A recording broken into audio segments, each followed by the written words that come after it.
Oh my God. Wow, I sound fat and old on here.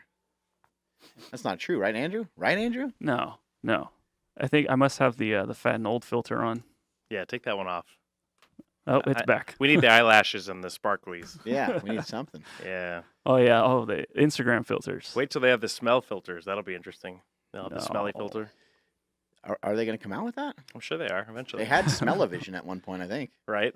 Yeah, Well, everything seems impossible until you do it. yeah, until it happens. said Until it's right in front of us, right? The Wright brothers, they said that there wouldn't be flight for 100 years, probably 2 years before they did it, and then they did it. Well, they probably did that to swerve everybody, right? Swerve. Yeah, right. There was I remember hearing a story where there was like somebody else was working on that, and working on it, and they gave up, and it wasn't too much long after that the Wright brothers. That's what always happens, man. Yeah. Everybody, they always give up right before they hit the finish line. People don't want to push that extra mile. We rolling, Andrew? Yep. Oh man, Oh. we're going.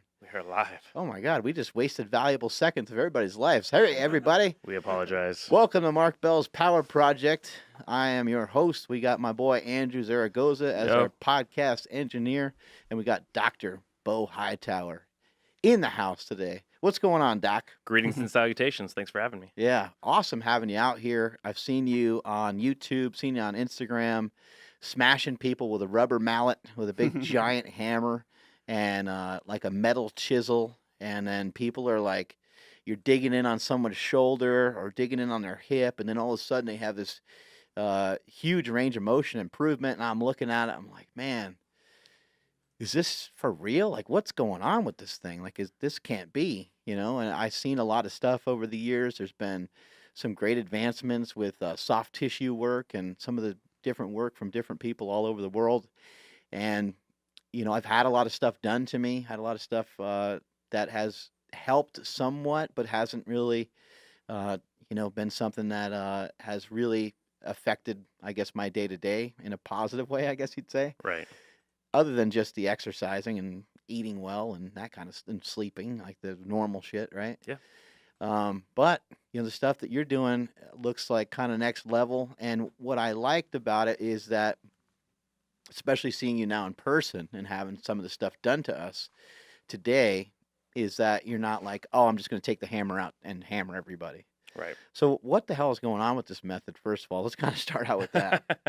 Yeah. So I guess it goes way back. So we talk about bone setting. There's this big misconception that chiropractic is some unique entity, and it kind of is in America. But these forms of manual therapy have always existed, and they exist in other cultures and have around the world. So if you look at Oriental medicine, if you look even at Europe, there are variations of different manual therapists, naturopaths. We have osteopathic physicians in Spain and the UK. And you look to the East, and we have different types of methodologies. And so the different ways of bone setting have existed forever. In fact, the first bone setter was Hippocrates, the father of medicine. So these types of methodologies have really existed for a long time, and they've been tried and true. They wouldn't exist if they didn't work to a certain extent. And we feel the same way about, a lot of Oriental medicine, things like that. But what happened before was we lived in a pre-scientific age. So when something worked, nobody knew why or how it worked. They would just do it on everybody. And so what we've tried to do is to take some of the things that have been proven tried and true methods and try to peel them back and reverse engineer them and figure out why they work. And if we can figure out why and how they work physiologically, we can apply them to the right patient population. So that means that every single person we see is getting the right therapy for them. So when you look at some of these therapies, Toc-Sec is one of the variations that you'll see in Vietnam. It's an Oriental form of medicine. They're hammering muscles. And if you guys have probably seen some of those viral videos of like Indian doctors with the hammer, hammering people's spines, and everybody goes crazy in the PT world. But there is some level of validity to everything. And if we can figure out when and where to apply it, we can get some great results. So that led us to take a look at bone setting. And we know that structural alignment is important. Muscle tone is important. Muscle balance is important. Fascial health is important. So if we were trying to influence the bone system to get bones where they wanted to be, say your heel needs to move in or out or your shoulder needs to move forward or back, how could I influence that? Well, popping it isn't really a very specific way to do that. It's manipulation. It's the most common form of manipulation. So what we wanted to look at was a very specific, linear-driven way to move a bone in a certain direction. And so that's kind of how this came about. And we're using that in very specific ways to create very real changes in all of our patients. And for yourself, where was the first time that you saw it? Like, were you kind of like researching some stuff, or did you have like a mentor or something like that that led you to some of this stuff? So some variations of it. So we've seen the Oriental version, and that kind of piqued our interest. And then one of the fighters that I've worked with in the past, Alistair Overeem, he had a medical doctor in You Holland that can't would do just a drop a name. You can't just name drop well, like yeah, that. we'll name drop it, man. Damn, Name drop Alistair him. Overeem. I love that guy. The Ream. Yeah, what a savage. That is a savage. He had a doctor, a medical doctor in Holland that would do a variation of this as well. And so we started kind of eyeballing some of that.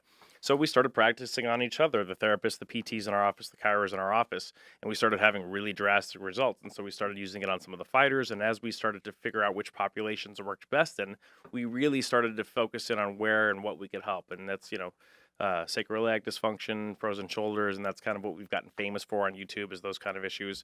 And then, when those don't work, that tells us it's not necessarily a bony fixation issue, and we can work our way back into dry needling, soft tissue, whatever else we need to do until we get the results we need, even if that means that none of them work and we have to pass them on to a surgeon or for somebody with PRP or stem cell or whatever else. One of the things I liked right away, and it's really frustrating to a lot of people, but I find it I find it as a sign of intelligence when someone's not afraid to say they don't know, or they're not sure, or it all depends. Right. And you kind of said all those things a bunch of different times out there today. Even though, of course, in this setting, you are the material expert. We don't know half of what you know. But when we would mention certain concerns or certain things, you'd be like, yeah, it could be, maybe Right. not. Like, and then you even were hitting my brother with the hammer. And you were like, is that better, worse, or the same? And he's like, it was worse. And you're like, oh, whoops, we went the wrong way. Right. And you knocked him a couple more times. And then he was like, oh, it's better. Right. It's just an interesting thing, but I think that's a really good place. Anyone that's in search of, continuing their education, trying to learn more, or trying to become a material expert, you should have a good understanding that it's possible that you don't always have the right damn answer. Yeah, and sometimes even with all the right material, you just happen to be wrong. It's just a probability thing. Right. We were talking about Dr. Andy Galpin, who's one of my favorite pop scientists, and he's one of the people that really follows the scientific method. And so when we talk about what science is, and popularity-wise, that term has been bastardized over the years to meaning certainty, and that's not what science is at all. It means there's a probability of what we're looking at. And so when you can say there's a higher probability, lesser probability, or we don't actually know, that's the most accurate way you can approach a problem. But doctors, studies show.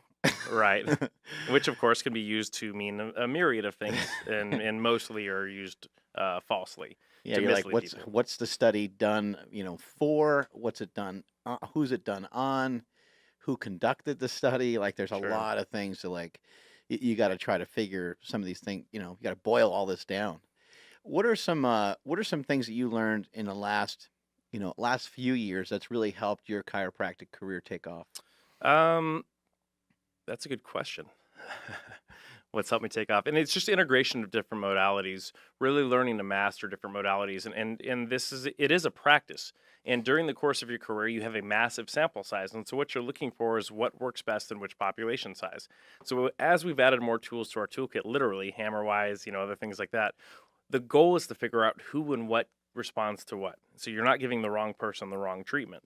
So whether that's dry needling, we know when and where to apply that, whether it's the hammer stuff, whether it's cracking, the more tools you have in your toolkit can be better, but sometimes if you just master a few of them, you're going to be in a better place. And then you recognize your boundaries. So any clinician, things need to make logical sense, not only to the patient, but the clinician. So if we don't have something that makes a one-to-one sense, if I have a bone that I think is misplaced, well, then it needs to be pushed. If I have a muscle that's too tight, it needs to be stretched, loosened, needled, whatever that is.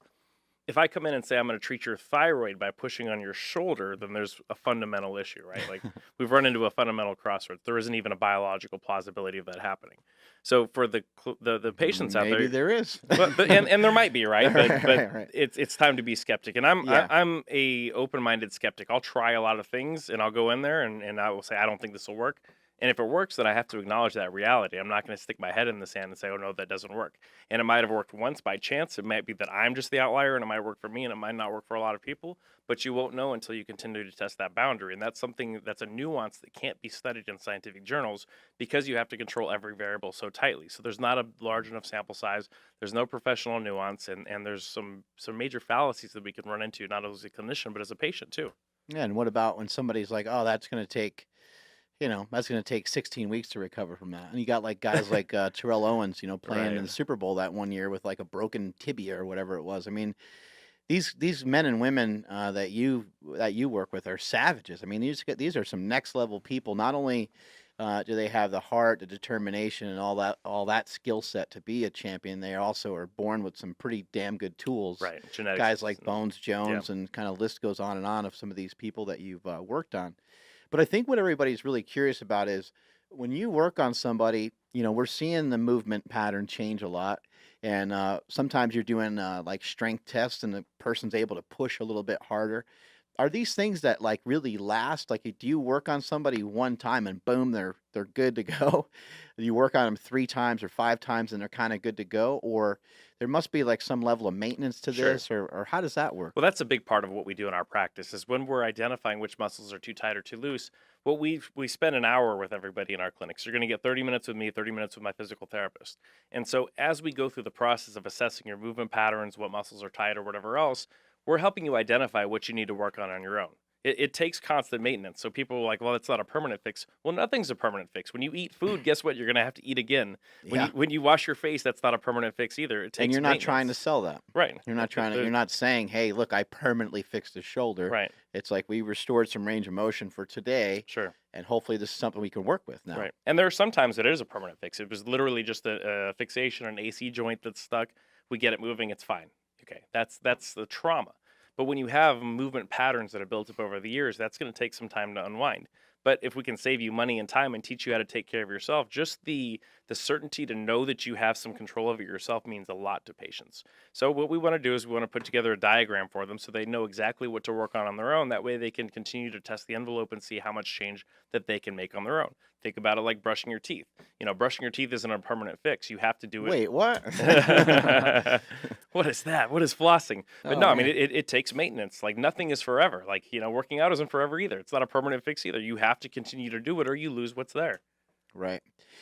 One thing that has confused me in my fitness journey has been, I kind of always thought, there's kind of like the move it or lose it theory, right? Sure. And I always kind of thought like, I don't know, I move a lot, I'm moving all these weights and I'm trying to move in these ranges of motion that I would consider like full range of motion, but it's just the range of motion of the particular exercise. Right. But things like rows and overhead presses and deadlifts and squats and bench press, and I did all these things for years, and I knew about full range of motion from a very young age. I started in powerlifting at the age of 12, and I'm going to be 42 coming up, so it'll be 30 years of lifting that iron. And I always just thought, like, if I keep full range of motion, I'll always have it. But Right. like something happened along the way, like some nicks, some bruises, some bumps, and some tightness, and so I don't have full range of motion, as you saw with like my hip. Why does that happen to us? Well, there's a few reasons why that is. One is injuries, right? So when you damage tissue, when you heal, you replace that tissue with different types of tissue. So just like on your skin, there's scar tissue. It's a different form of collagen that gets laid down. Mm. That may or may not have the same elasticity that the original tissue had. And when you think about what your muscles are doing, what the sarcomeres are doing, when you damage the tissue, which is what you have to do to create hypertrophy, you're creating little mini scar tissue within those as well. Also, the way that most people lift, if you're lifting for power or if you're lifting for hypertrophy, that requires shortening muscles. The way that muscles work is they're just the system of levers and pulleys. In order to move, those muscles have to shorten. So if you continually shorten them over and over again and don't match that and balance that out, one, by stretching, by elongating them, and two, by doing deep tissue work to break through the connective tissue scarring, eventually you're going to see a decreased range of motion through that muscle. And as a byproduct of that, and that's kind of what our orthotherapy is based on, we look at a joint. So the muscles cross several joints. Your bicep crosses your shoulder and your elbow. Your tricep also crosses both. If that muscle is dysfunctional, if it's too short, even if you try to stretch it out, all you're going to do is transfer force from the tendon to the bone. it'll also cause aberrant motion at the joint. So you should have what we call a balance right there. So if you're looking at your humerus, your pec, and your lateral internally rotate, your external rotators are your teres minor and your adverse spinatus. So if they don't have the same strength relationship and strength tightness relationship, what you're going to have, instead of a spinning of that humerus, it's going to come off center. When it does that, you'll start to either have joint pain or joint dysfunction, which will lead to arthritis and actually more severe structural issues later on. So it's important to maintain those balances that we have through, all axes of the body. So you said that these techniques have been around for a long time. Uh, it kind of seems like some of the problems that we have, they seem like first world problems, kind of, in a way, Yeah. like, because we have the luxury of like going to the gym and playing bodybuilder or playing powerlifter for days or years or whatever it might be. We have the opportunity to do MMA and kick a bag and do all these things. But maybe hundreds and hundreds of years ago, maybe they didn't do some of those things. Do you think people still were jacked up back years ago just from maybe some manual labor that they were doing, or hunting or something like that? Yeah, I mean, like you said, there's different problems that we have now. I mean, if we go way back, if you threw your back out, you were a problem to your tribe, and they're probably just going to leave you behind. If we're going back, 100, 110 You years, hear that, Andrew? yeah, You're getting left in the dust, you're getting buddy. left. Well, that's why I'm working on my deadlift, and he worked on my back today, and I feel great. That's Awesome. awesome. So I'm not going to get left behind. There we go. He's coming with us. He's Yeah. coming with us. So if you think about 115 years ago, people were dying from all kinds of ridiculous things like, diarrhea and cholera, because we hadn't made the technological advances of antibiotics. Penicillin. I almost became- died from my own diarrhea, I think, I was a going to couple say, well, times. there I go again. There we- I'll see you guys on the other Well, side. he's gone again. Yeah. Shit, literally. Diarrhea and a bad back. We got to leave him behind, man. Well, I was listening to they were talking about George H.W. Bush, who just passed, unfortunately. But they said he almost died when he was a child of a staph infection, which sounds ridiculous to us now, but I think he was born in 1924. So, he grew up in an era before the advent of commercial antibiotics. We're not that far away from this kind of stuff. So, Yeah. if average age of living is 35, 45 years old, well, during that process, A, you're not going to live long enough to have some of these other problems, and B, the problems that you have, like polio and all these other things, sure seem a lot more important than a little bit of backache when you're lifting heavy weights. These are first world problems. We do get to go in there and try to turn ourselves into G.I. Joe, and really we're doing things that our body doesn't necessarily want to do. We have to continue to really lift and eat to keep the muscle size, and when you don't do that for a few weeks, your body says, no, I'm going to go back to homeostasis and go ahead and eat up all these muscles. So particularly powerlifters, MMA guys, it's really cool, it's really fun, it's really awesome to be able to test the limitations of the human body, but we are doing things that the human body wasn't really evolutionarily biologically designed for. And so it takes a cerebral approach to be able to make sure that you don't jack yourself up so badly while you're doing that you end up not being able to do that, or you're so hurt that you can't play with your kids or whatever else. Right.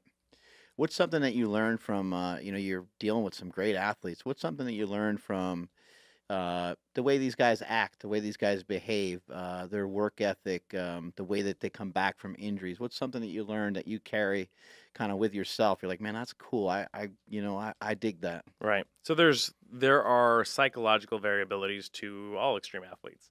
Some of that is self-denial about injuries, and some of that is overthinking certain things too. So you'll see the gamut, especially in, we're talking about extreme machismo activities here, Yeah. weightlifting and punching people. So you're likely to see people that either A, they worry themselves so much that they think something's wrong and they're scared, or B, they completely ignore it, even though they're having problems, they rub some dirt in it, and they keep going. Even when they should get checked out, even maybe they should take a little bit of time off. It's kind of crazy that a fighter could be the first way, like they could worry themselves to be hurt. Yeah, it's a real thing, Right.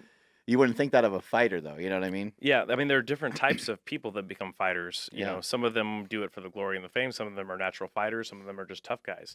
The wrestlers, there's a culture and a mentality to wrestlers that it's rub dirt in it, you're fine. They tend to be the other way. And then some of the other forms of martial arts tend to be a little bit more cerebral, and they can overthink things. So, it kind of depends what country they have a background from. Yeah. And who you're dealing with, but it's all variable, like we said, and so we have to assess that as part of our assessment of that person too, and then we have to communicate with those patients in a way that's beneficial to them. For the warrior, we have to bring them back. We say, you're fine, you can do this. For the other ones, we have to say, hey, listen, if you don't take this seriously, something really bad could happen. You don't Mm. want to rupture your Achilles. You're going to be out for a year. If we do that, you don't get paid. So that communication is very important too. And the proof is in the pudding. We really don't lose very many fighters, knock on wood, to injuries. We've lost maybe 2 in the last 3 years, and we have I think 390 or so UFC fights from our gym. Wow. During that time. So we've lost some guys with glass in the eye. We've lost some guys with sickness. It's kind of outside of our scope and our realm. So I tend to not count those because they're not injuries. That's the ego in me talking. But Yeah. when it comes to musculoskeletal injuries, given how intense the sport is, I think that our team, particularly, not just me, but our PTs, our coaches, every ancillary staff that works on with the athletes does a really great job of making sure that we're finding the right balance of recovery, exercise, and then keeping these guys healthy enough and gals to where they can go make a living and entertain us. Right. With some of this tissue work and stuff, is it important in some cases for the people just to kind of take off from what they're doing in order to have like real changes? Because if you keep working on you worked on my hip today, you keep working on these tight muscles. If I just keep recranking them up, worse and worse, each week, or just doing all the same things I normally do, would it be wise just to say, hey, you know what, let's pull back from a little bit of that lower body stuff. Let's let the hip kind of repair. Let me dig in and get some of these layers fixed. Sure.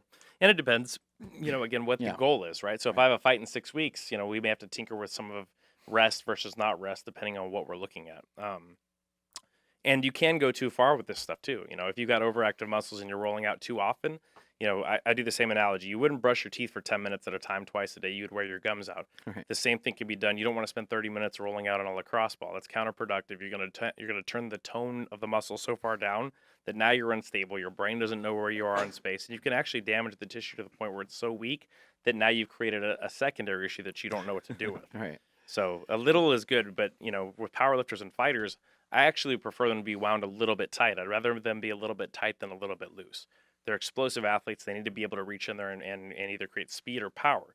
And if we make them too loose, they won't be able to get to those areas.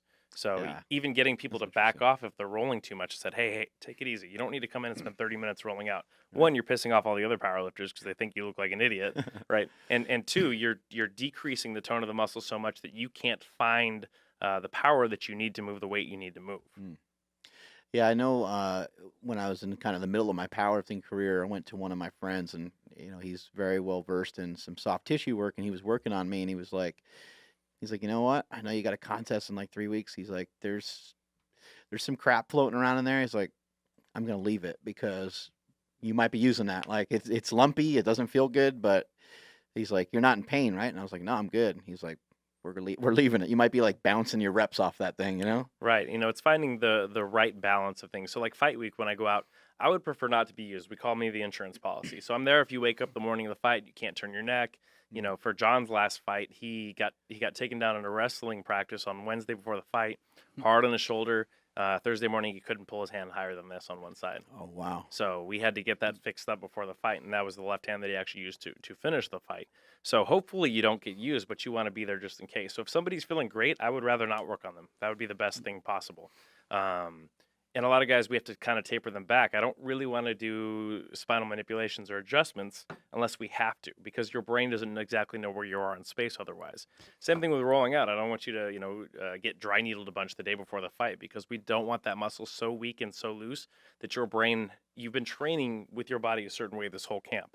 If we change the muscle tone drastically now, your brain won't know how to react. You won't know where you are in space, and that's going to give you a decreased chance of getting your goal done, which is, in this case, would be winning a fight or Right. powerlifting or whatever else. Knowing where you are in space, you're kind of talking to like kind of this like kinesthetic awareness type thing, Sure. right? Like Yeah.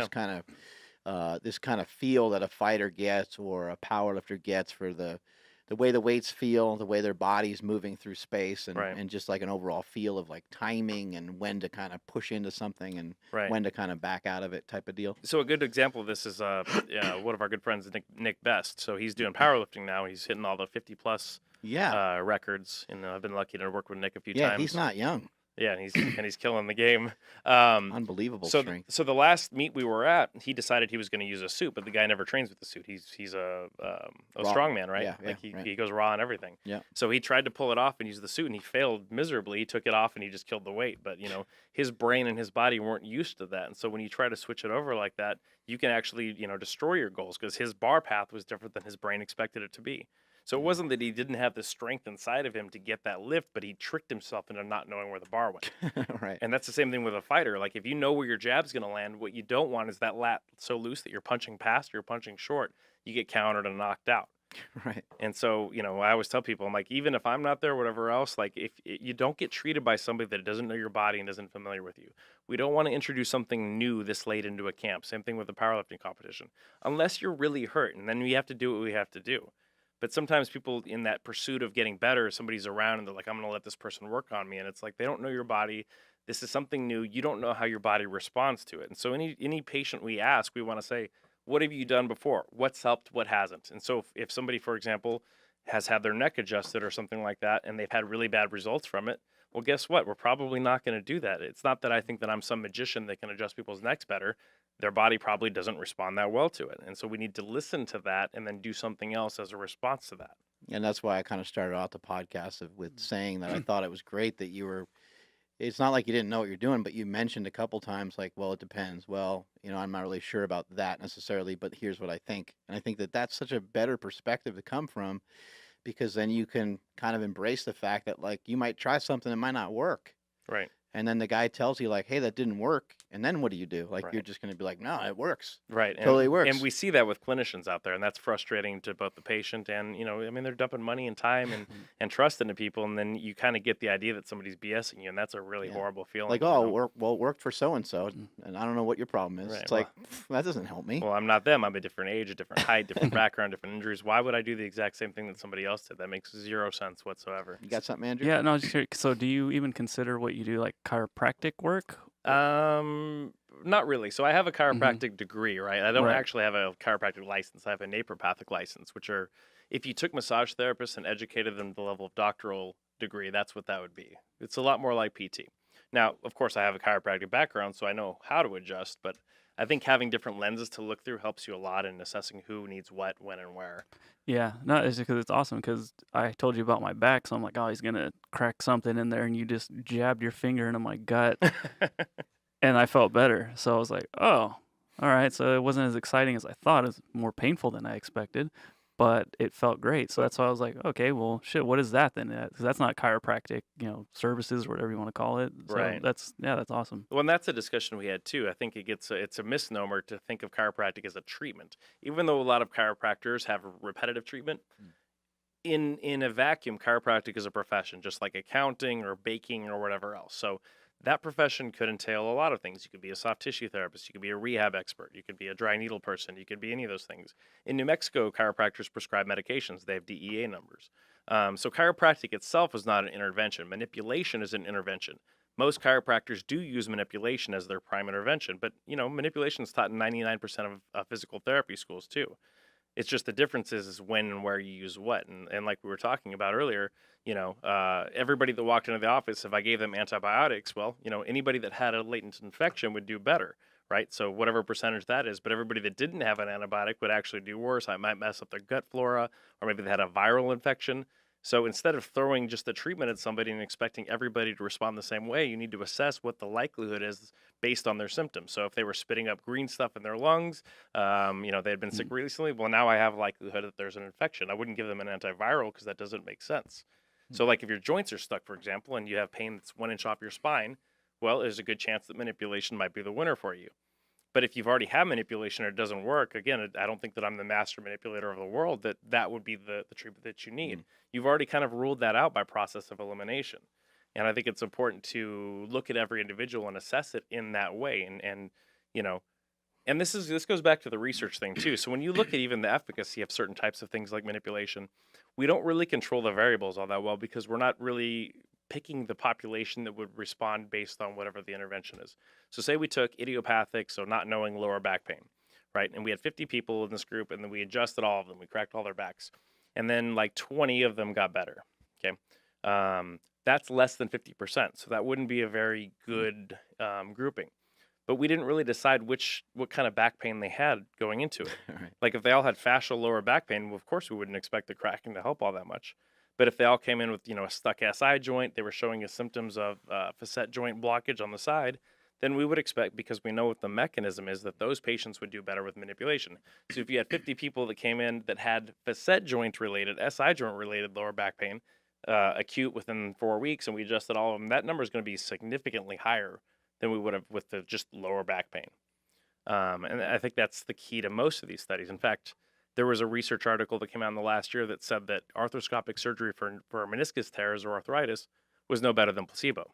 Okay, well, it takes some nuance and context to understand what that means. So we know that between 42 and 55% of the population has asymptomatic meniscus tears. So that doesn't mean that they're symptomatic. So if a patient comes into the office and they have pain around their kneecap, it hurts to go up and down the stairs, there was no injury, there was no trauma, and we MRI them and they have a meniscus tear, well, it could be that was a silent meniscus tear. So in that patient, if we did surgery around it, there's a very little likelihood that would help all that much, because we would think, it's patellar tendonitis. It needs a different intervention. Now, if the patient was playing basketball, stuck their foot in the ground, twisted the knee, they felt a pop, their joint is stuck, they can't straighten it all the way, and that patient had meniscus surgery, there's a good likelihood that patient would respond significantly better.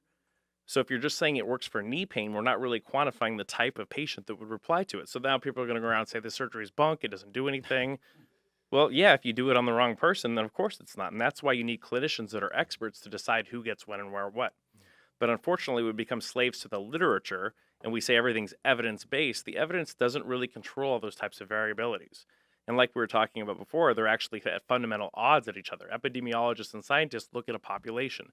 If we drew a Gaussian distribution on a normal curve, they're looking at the first and second derivative. They're actually taught to ignore the 2% on each end. So in society, we don't just throw away 4% of people. We say, okay, maybe they need something else. So a clinician's job is to look at an individual and give them the treatment that they need. So fundamentally, a statistician, epidemiologist, insurance company, and a doctor have fundamentally different goals and objectives. Yeah. And so meshing those two things together gives us the best care for A, the population, but B, also the individual. What is your education background? I got some notes here on you. It says that you have 3 bachelor's degrees and a master's degree and a something neuropathic medicine, something or other. You got all kinds of things going on. Yeah, so my bachelor's degrees, I've got 3 BSs. So I'm really full of BS, I guess, right? So my bachelor's degrees are in biological sciences, human anatomy, and health and wellness. I almost had my BA in chemistry. That was my original major. But then you have to go back and do all the core classes again. So I kind of let that one go. My master's degree is in exercise science, and then my doctorate degrees are in chiropractic medicine and naturopathic medicine. And then I've been in and out of PhD programs a couple of times.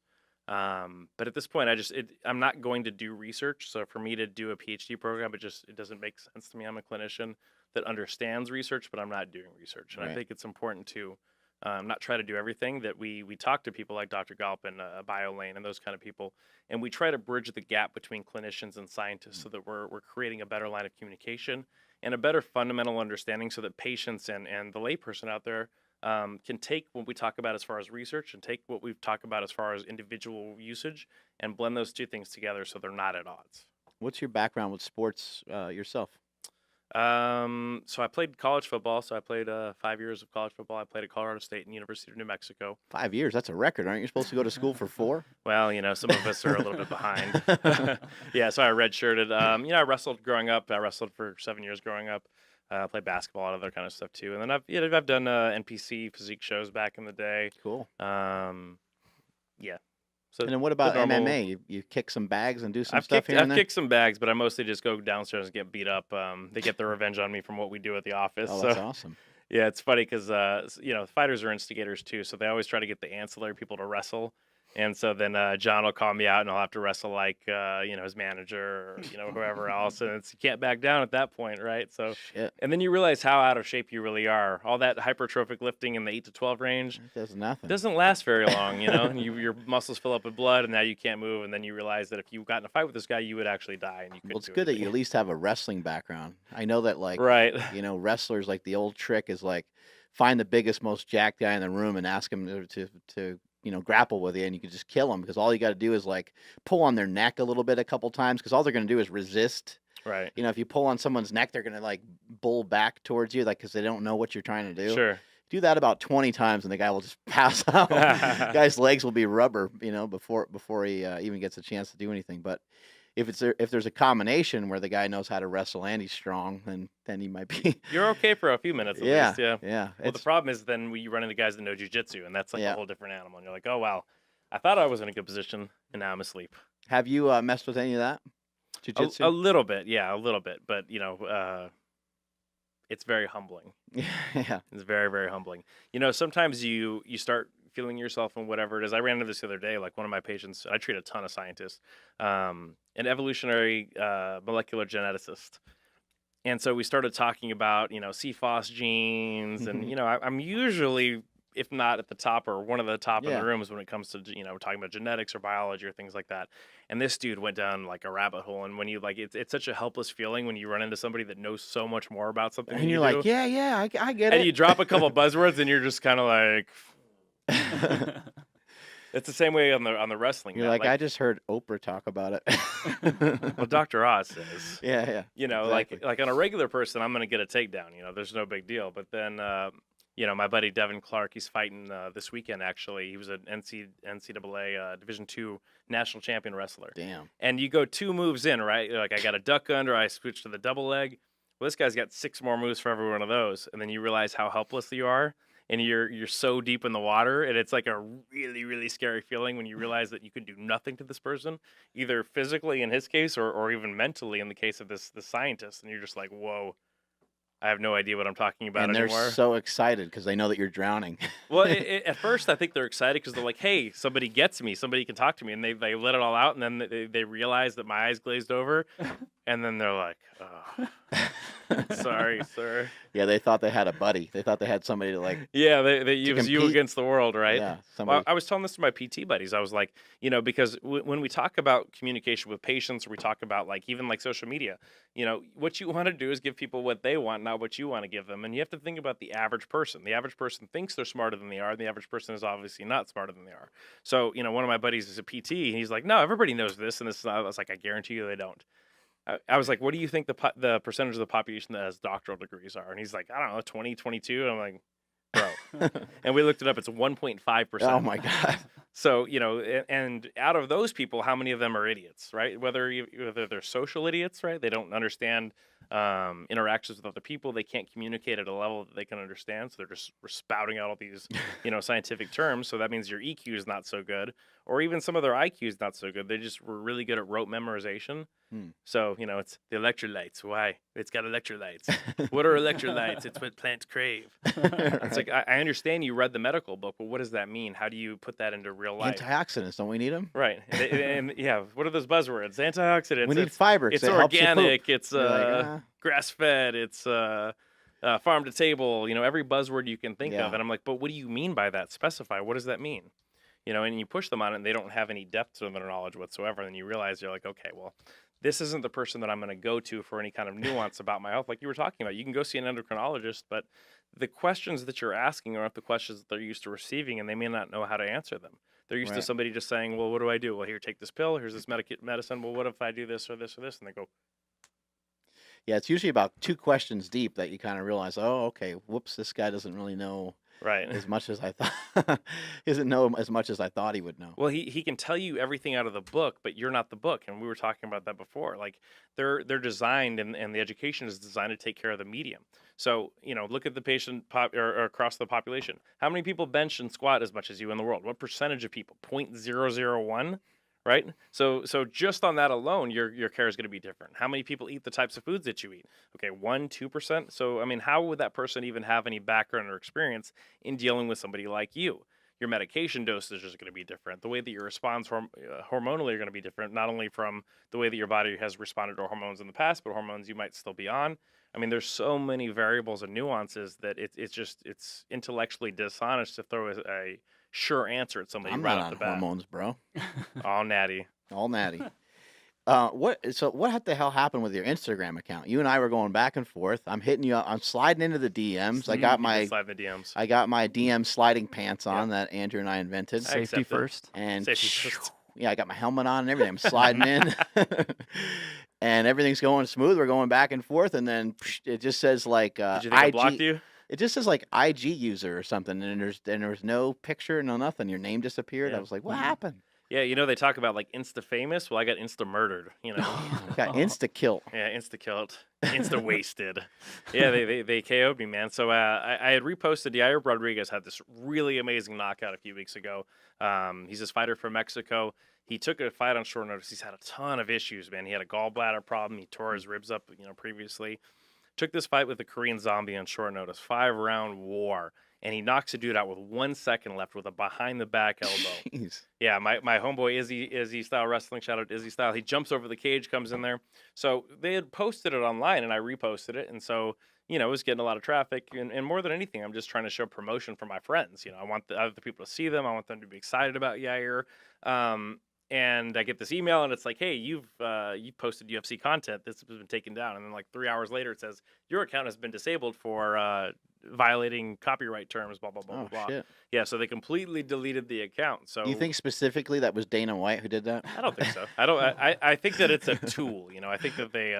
I don't think there's any people, and that's the scary thing about the AI and the bots. I think and Dana all White this. was on the computer and he took your shit down. He saw it. Yeah, Yeah. he might have. So that's the highlight right there. So he dips under there. Watch this, and he goes Wham. bang Oh my god. with 1 second left in the fight, and he was going to lose the decision. Shit. He was down on the scorecards. Damn. So there goes Izzy jumping over the top. Boom. Oh. Everyone's getting more hurt after I the mean, fight. the amount of heart. This is 25 minutes into this fight. He lands the shot and KOs Korean Zombie. I mean, it's amazing. Play that back again. That One of was the awesome. craziest KOs you'll ever see. That was so cool.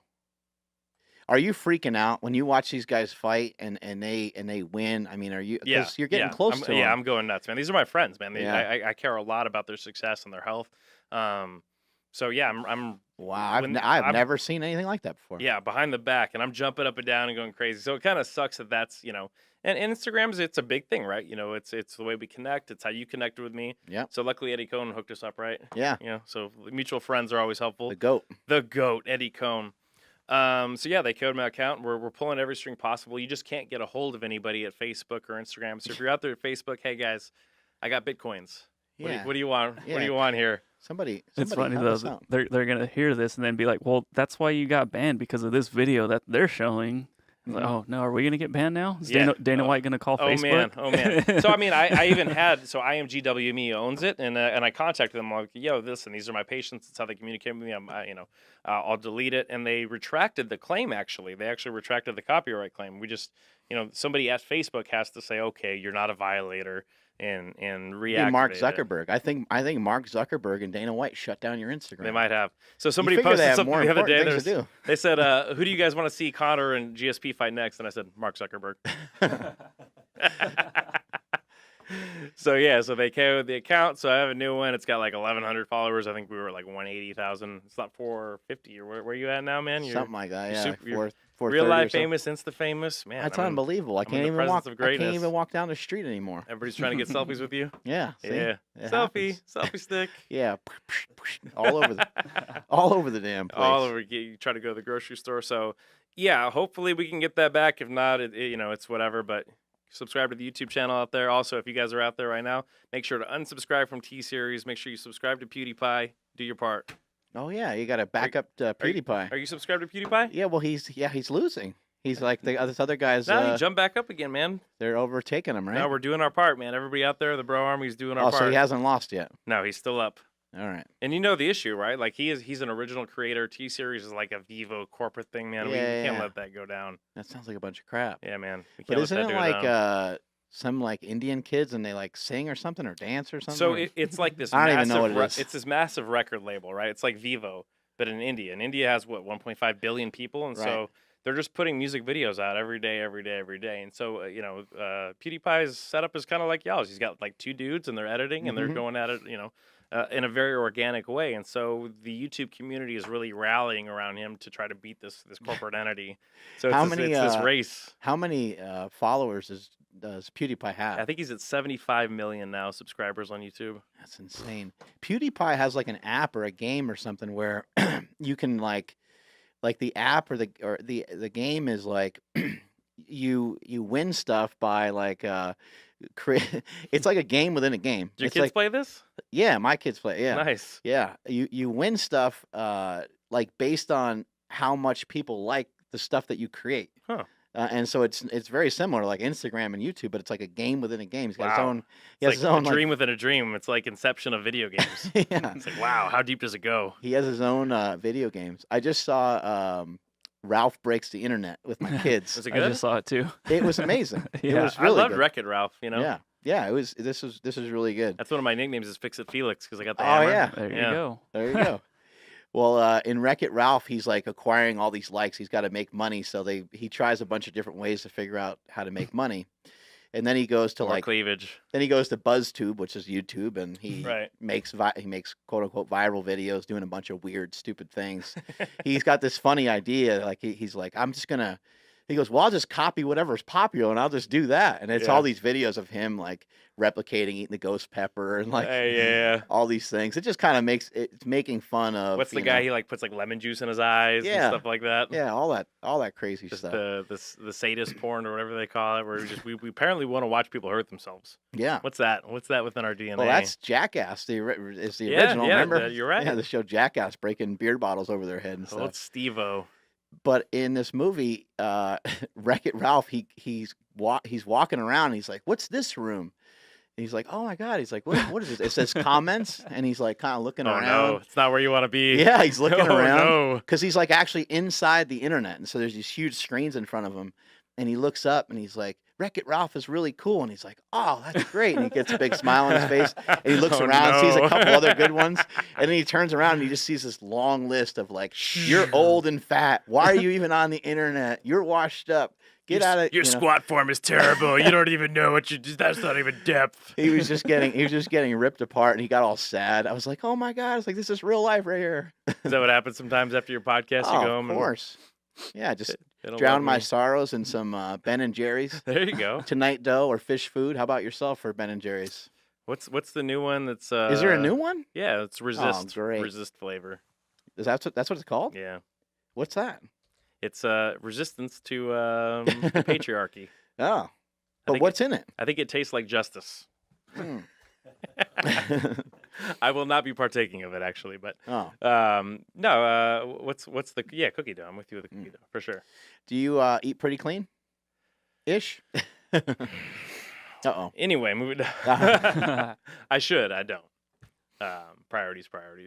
I had a meal delivery service for a while. It just doesn't work for me. I wouldn't eat the meals; they go bad. This was just kind of a waste of money. So I'd eat okay. There's a Panera Bread around the corner from my Yeah. house. Get a salad or whatever. But I'm not a cooker. My fiance cooks sometimes. Mostly for her fitness stuff. So sometimes I'll get some of that. This is a big. Which is a bonus for me. This is a big problem with physicians is that they care for other people. Right. Do you care for yourself? Do you get exercise in and stuff like that too? Yeah. Okay. Well, there not we as go. much as I should, Yeah. But I try to make it at least somewhat of a priority. I'm not a Yeah. runner anymore, but I try to walk 3 or 4 days a week. Right. Get outside a little bit. I don't really lift heavy free weights anymore. My joints just don't respond that well to it. I've torn everything. Right. I've torn my pec. I mean, if you wanted to look at somebody who was a chart of somebody that needs surgery, I've got 9 ruptured discs on my back, 6 shit. compression fractures, torn my meniscus in my right hip, my labrum in my right hip. I've broken, my shin, my ankle. Torn Well, my you right should have quad. listed that when I asked you about your education. Yeah, here's the school of hard knocks, guys. Yeah. I've been hurt, so I get it. No, so torn both hamstrings, torn the pec here. I've got the bone spur on the shoulder, torn rotator cuff, torn AC joint, dislocated my thumb like a month or 2 ago treating. That was a first. I didn't think that was going to happen. Dislocated all these joints that go too far. Man. So I saw that when you were working on my brother. I was like, what the Yeah. hell's going on? He's got these crazy fingers, but I was Yeah. like, maybe it's an advantage for being able to work Now, on this people. is a football injury, man. We were playing Fresno State, and I was setting up a kick return, and the guy was about 260 and faster than I thought. And I turned around, and he was right up on me. Went to punch my hands, and these 3 fingers all went the other direction. Oh, So when you dislocate stuff, the ligaments are torn, and that doesn't really ever come back. And oh so my God. as a result of that, those fingers go further than they should, and that will eventually lead to arthritis if I don't get Prolo or PRP in it or whatever.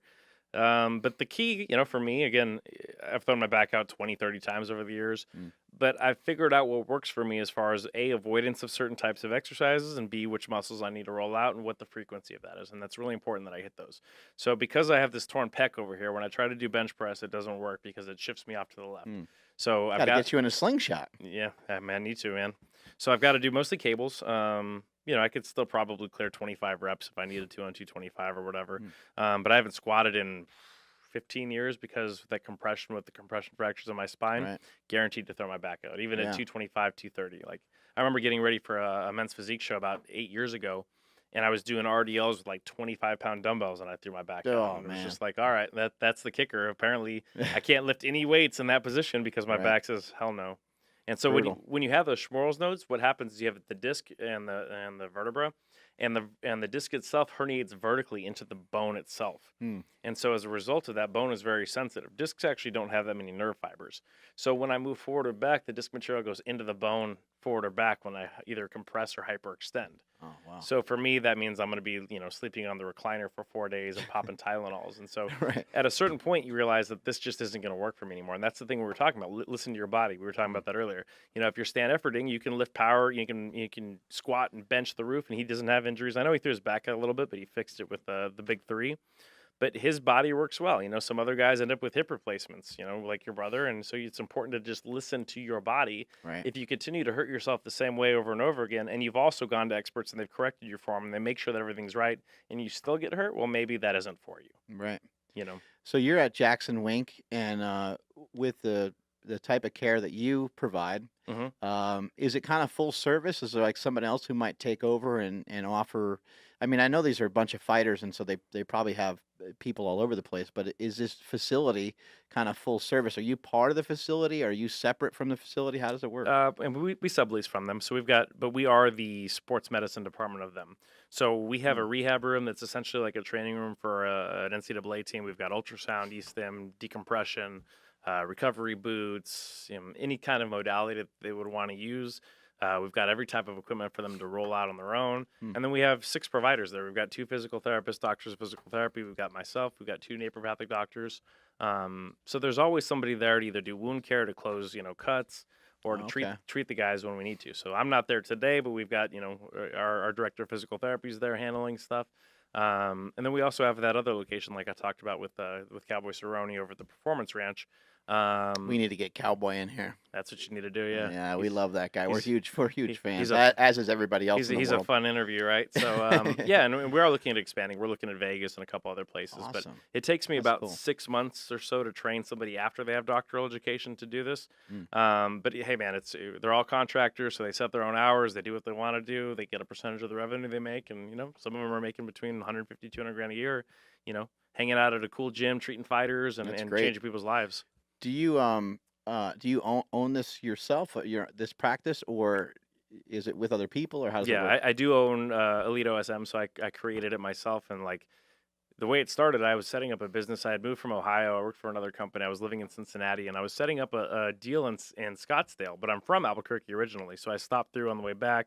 Just had a bad breakup. I basically spent all my money on lawyer fees, so I was pretty much broke. So I had about $500 in my account, so I couldn't pay my apartment rent that I had gotten for 6 months. And so the magic of social media, people had heard about me on Facebook because I used to treat some of the Dallas Cowboys and stuff like that. So I started driving around with a table in the back of my car to people's houses and charging $45 to fix Oh them. man, there's a lot of people listening right now that can relate. There's a lot of chiropractors and massage therapists who are like, okay, there's some hope for me. Yeah, you're just out there hustling, man, and just trying to make enough to get by. And so I didn't have enough, and so I knew a guy that owned a building, and he let me front lease a single room. It was $500 a month, and I didn't have to pay it all up front. So I started treating people, and the barber that I was going to was friends with Diego Sanchez, and he referred him in. I started treating him.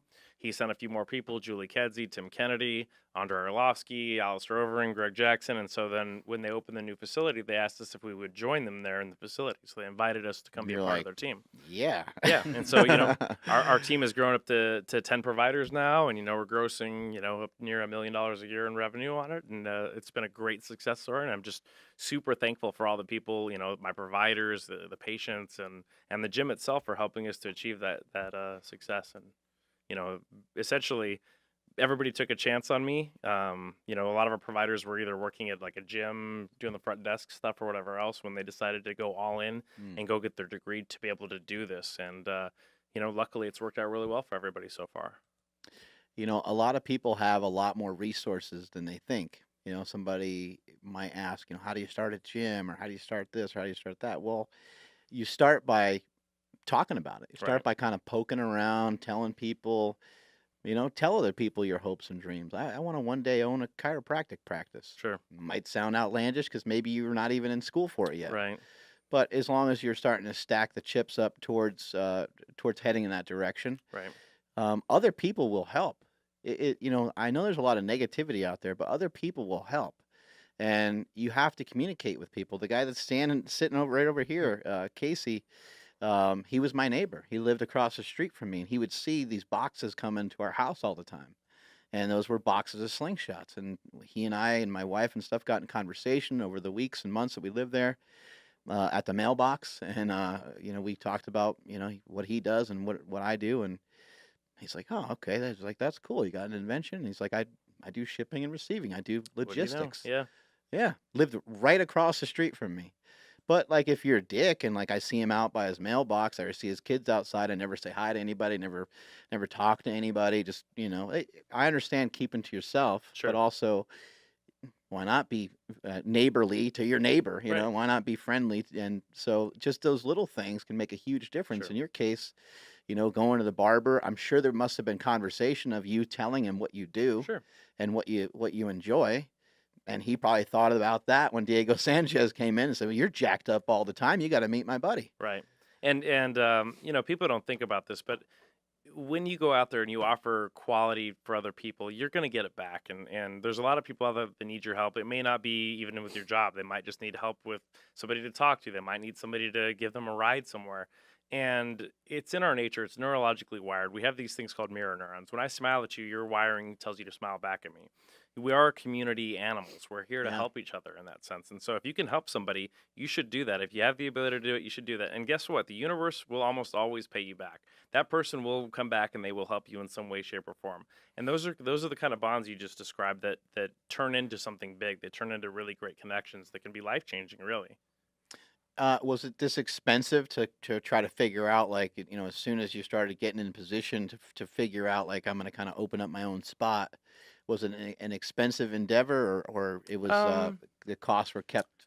I run a really low overhead, always have. I've never taken a business loan. You know, we buy things when we can afford them. I think that's really important for Right. people to understand that. I did the same thing. I Yeah. never borrowed money, nothing like that. Just, yeah, just, you know, but just bootstrapping it, you Yep. know, and Yep. taking it one step at a time. Yep, and mind your margins. And you know, tables are about $2,000 a piece. We've got 10 of them now, so we've got $20,000 worth of tables and just, you know, silly stuff like that. But the overhead, the product is us. So really, the margins are pretty good as long as you can be good enough to be busy. Now we're a cash-based practice. We don't do any insurance. None of our providers do insurance. So our population of patients, we get better outcomes than most people do. We get 88, 90% resolution rate. Wow. Part of that is biased because the people that come to us want to get better. They're Right. willing to invest money into it. If I've been in clinics before. This is my 5th clinic that Well, I've built, by the way. if I like, you know, flew from New York to go see you guys or something, like, I'm going to be all pumped up about getting helped, right? And you're probably going to do the exercises we tell you to do on your own because you've invested in it. You know, nobody washes a rental car. So you have to have some skin in the Except for game. maybe Smokey. That's funny. But you have to have some skin in the game. And so because it's a cash-based practice, people that come to us are A, more athletic, B, they're more invested in their health. I've been in practice, as in family practices with medical doctors, where we've taken, you know, insurance. And when you don't have any copay, nobody really cares. We can't get them to be motivated to do what they want to do. So as a result of that, our outcomes are better because we have the people that are invested. They're putting money into their health and they're willing to take the time and the money to get better. So that's a really cool thing. It's kind of it's a tough thing too because we have to keep our price at a point where it's affordable. We're in New Mexico. We're the second poorest state in the country after Mississippi. So it's not right for us to raise our prices to where we're paying, you know, and this might sound silly to California, but $100 a session is too much for New Mexico. When we go to other states, we will have a higher price tag. But what I don't want this to do is to become some country club, you know, yetsy elitist place. We want to be able to provide care to everybody. And I've said this on another podcast before. I never want finances to come in the way of somebody's care. There's something that they can do for us that's worth its while. Whether they advertise for us or come in and vacuum. We will never let somebody go out just because of money. We'll make sure that we take care of them. And I think that if you stay true to the heart of why you're doing this, then all the other stuff takes care of itself. We Right. get plenty of referrals because we take care of people, and that money will take care of itself. Honestly, you don't want to nickel and dime people. I always tell people, treat people the way you would want your mother being treated. You would want them, if they happen to be 5 minutes late, unless you're always on time, you can't hold them to that same standard. Right. Which, as a doctor or a clinician, you're never always on time. You're always running behind. Which is that not frustrating as a patient, where you show up on time and they see you like an hour and a half later, but the one day you show up 3 minutes late, they're like, we have to reschedule you. Can't see you. That's a load of crap, man, and that's not okay. And you need to treat people like you would want to be treated, or you'd want your mother, or your sister, or whoever to be treated. And I think if you take those principles and you stay true to them, as long as you're focused then on what your main goal is, and you really make yourself focus on what you're really great at, hedgehog principle, things will take care of themselves. And for us, we've been lucky and blessed enough to where that has been the case. I got a lot of friends that are trainers and coaches and chiropractors and massage therapists and things like that. How were you able to know when to let go and like bring other people in? Because I got friends that they just they can't really do it because they're worried that the quality won't be there, or they're worried if they teach somebody else or coach somebody else up that it won't be the same. Well, it takes constant revision, honestly. The way that I do things is very specific, and 1 degree off, eventually you're going to be really far away. So with our office, we continually do rechecks, and I'll have them come in and shadow me, and I'll go shadow them. We just want to make sure that we're all staying on the same page, because once you get a new tool set, you might forget about the things that really worked well before, and then all of a sudden you're not getting great results, and you can't tell why that is. It'd be easy to blame it on the patients and say, oh, they're not doing their exercises, or maybe these cases aren't fixable, but you have to look in the mirror and hold yourself accountable. The most likely scenario in any situation is you're the variable. You're the same person that's seeing all these patients. So if we're having bad outcomes, what's the most likely thing? Well, I'm doing something differently that I wasn't doing before. Maybe it's my PT, I don't know, but there's something that's different than that wasn't before. So being realistic with yourself, having other people there that can check you too, that you can put your ego away, and you can let somebody that you work with say, hey man, you got to shape up a little bit. Yeah. It's not an easy thing to do, especially when you're the boss, but sometimes that thing is necessary. But as far as quality control, it's one of those things that I always say in business. If you're having to micromanage, you hired the wrong people. So I've always tried to hire people that I knew cared about people and that were genuinely interested in humans and wanting to heal people. All the other stuff I can teach. I can teach anybody how to fix problems. It might take a little longer. We might have to hit it over and over again to get you to remember everything. We might need note cards. But as long as I know that they're there to genuinely want to take care of people and their heart's in the right place, they're going to make money. They're going to be better at treatment. We're going to get this whole thing figured out. And I don't worry. I don't try to have that scarcity mindset. What if something could go wrong? What if something could go right? I think something important for people to embrace is the people that you hired. You shouldn't think about what if something went wrong. You should understand that there's a possibility they can do it better than you. And that's a real thing too. And that's like if I go to Andrew for something that's more in his wheelhouse, I'll be like, I don't know, you know better than I do. Right. We said it the other day. We were working on a commercial shoot that we're going to be shooting pretty soon. We were just kind of walking through it, and our head of media was directing us and showing us, and I was like, man, it doesn't sound right. But then I always thought about it more, and I'm like, well, why the fuck why does it matter what I think? Right. Like, I don't know. I don't have the vision that he has. I don't know the angle he's thinking about with the camera and stuff. So then I rethought about it, and I was like, well, if you just did it your way, totally your way, which it should be your way, since Sure. that's what I hired you for. Right. Tell me again, like, what do you think it will look like? And then it started to make more sense. I was like, oh, Right. okay. But I think a lot of people need to understand Learning to that. let go of parts of that too, right? Yeah, And yeah, understanding your own can be. boundaries, right? Yeah. Yeah, it can be. We have tons of therapists that are better at certain things. Dr. Needles, we call Dr. McDonald. She's our PT, but she's the best at dry needling. She's done it more. She's more experienced. She's had more education with it. I can dry needle pretty well too, but that's not really my wheelhouse. We've got other ones that are great soft tissue. Our tissue specialist, Alicia, Greg, Sean, they were classically trained as massage therapists. So they have a different perspective on soft tissue.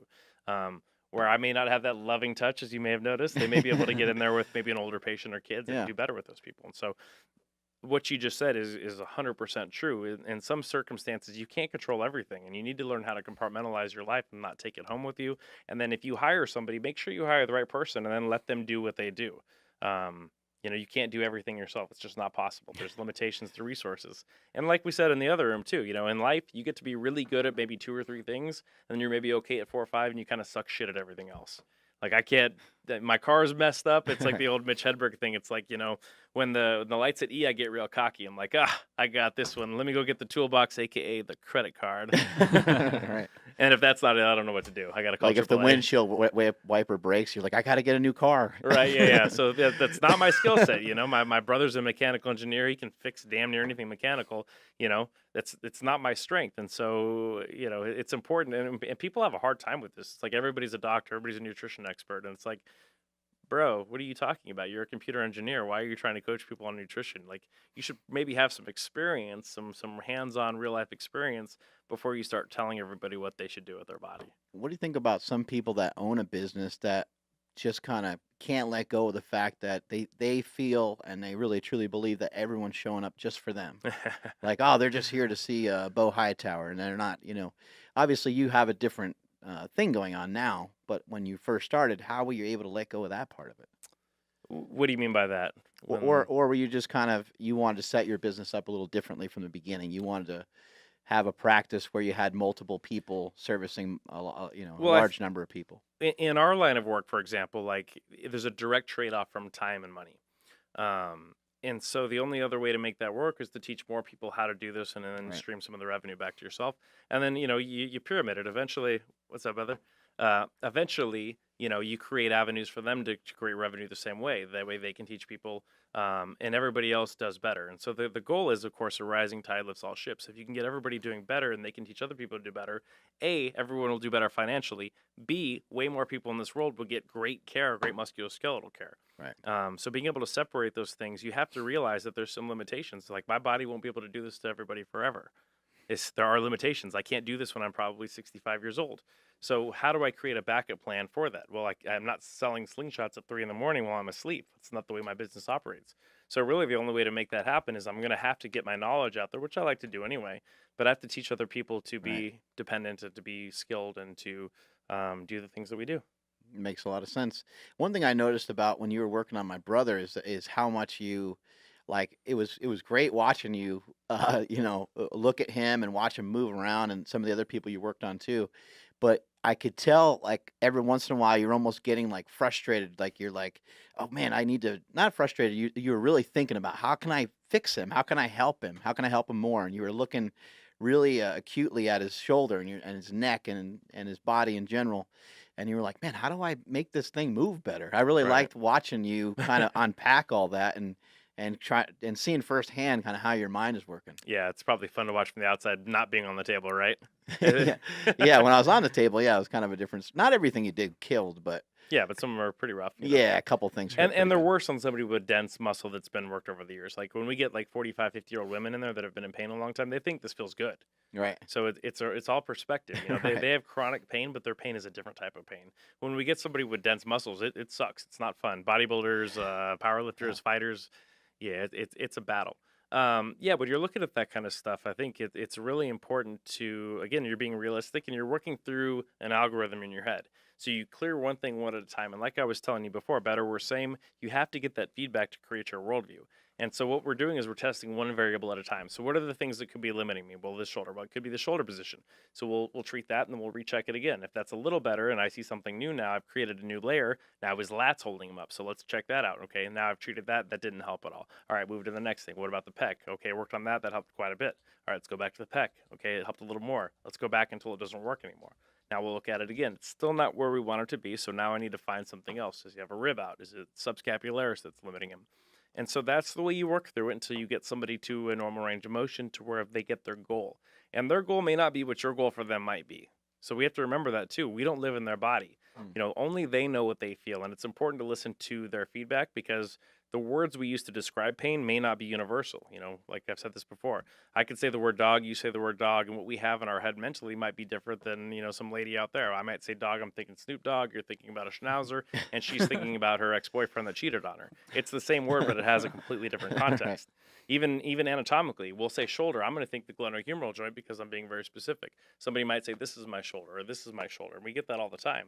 So that's why telemedicine is like a horrible idea, because you're not actually getting verification of what we're talking about. And then your original theory ends up being completely wrong, and you have to work your way back to something else. But it's important to acknowledge that you were wrong, and then to make sure that you're clarifying exactly what we're trying to get so that the patient can accomplish their goals, not your goal.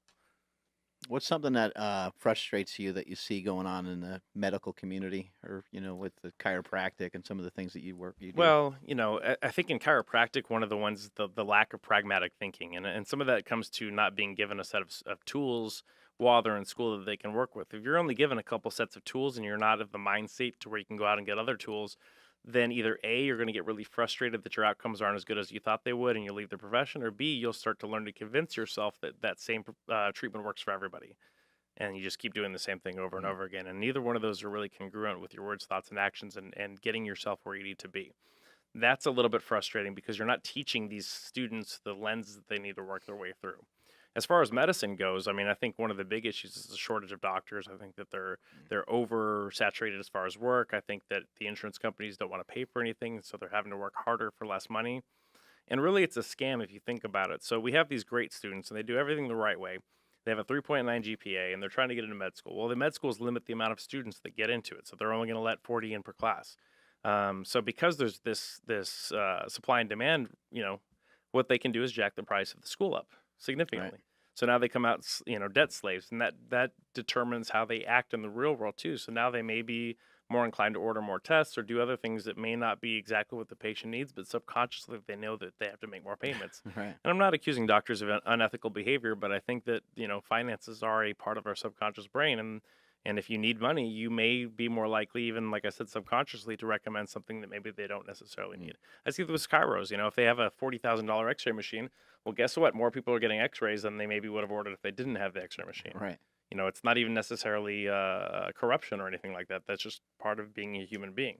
So that's part of the problem. So now we don't have enough family doctors, so then we have to run a bunch of nurse practitioners through, and nothing against nurse practitioners. They're great physicians. My family doctor is a nurse practitioner. But why are we creating secondary and tertiary systems of the same practitioner instead of just letting more people in? Hmm. So that's part of the problem too. So then what happens is we say we'll open a DO school. So the DOs are medical doctors here in the United States as well. Well, they'll let a little bit better, a little bit lower GPA in at 3.4, 3.5. But as a consequence, now they're going to be $120,000 a year. So now again, we're running people into this massive amount of debt. So we don't have enough clinicians. Then we want to give insurance, which is, of course, by nature a scam. Insurance companies only exist because of illogical behavior. Right. Insurance, by its very nature, you're going to lose more than you'd have there. Like if you have a house, what are the odds of it? Man, this is the wrong time for the fire ratio in this area. Insurance is a scam. It's like gambling. You'll always lose more than you get in. Casinos shouldn't exist if we were logical, rational beings. So when we're looking at that kind of stuff, the insurance is designed to protect crony capitalism too. So if you have a surgical screw for your hip, you get a patent for it. Now it's a $5,000 screw. Right. In true capitalism, right? Somebody would say that's a great thing. I can make that for better and cheaper and get it on the marketplace. So instead of paying $16 for a Tylenol or $200 for a bag of saline or $4,000 for an ambulance ride, we would pay what that would actually cost. So what we say is we're going to say, we're just going to give more health insurance to more people instead of saying we're going to get better health care, we're going to get more doctors, we're going to have more access to stuff. We'll say we'll put universal health care, and then we'll overrun the system even more. So first things first, one, we've got to be able to get the prices down of medications, of surgical procedures, all those kind of things. They're astronomically high, and they're held that way because of crony capitalism. Two, I think we need a lot more clinicians out there. We need more doctors to be admitted to medical school. That way we have more doctors in the field. That way we have people that don't have to wait 3 months, or they don't have to fly to the Mayo Clinic or wherever else to get care. And then three, I think it takes a lot of introspection and maybe more business training so that these clinicians don't have to work in a hospital system, and they have a little bit more freedom by having a private practice. I think everybody listening to this podcast has probably had this happen to them before, where you go to the chiropractor, they spend 12 minutes with you, they crack your neck and maybe crack your back, and then you leave and you get a bill in the mail and it's like $495, Whoa. and you're like, wait, uh, what happened? Yeah. Like some of that to me is really crazy, and I never understood why it's not like, hey, this is about how much this is going to Right. cost. That's a rational, ethical way Yeah. to behave. Yeah, but what the service that we're about to do for you, like when you take your car in, for example, the place will call you up and they say, hey, wow, we didn't realize, but it's not just it's not just that your car overheated, but Right. there's A, B, and C wrong with it too. Do you want us to proceed? Right. They should kind of give you like a heads up, like, hey, here's what we're gonna do. Plus, they could just look at you and say, okay, you're 20 years old. Like, I don't know, you're probably just starting your life. Maybe you Right. don't have a lot of Yeah, you don't have. finances. Hey kid, like I can crack your neck, for $50, or we can do this and it would cost $300. That seems rational, right?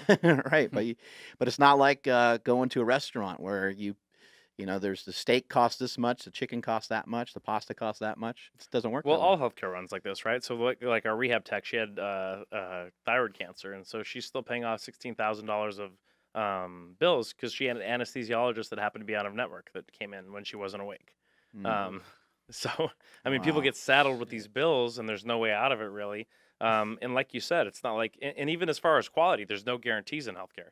Like you go in and have an operation, but what if it doesn't work? Do you get your money back? Of course not, right? But that's ridiculous. If the steak sucked, you could send it back.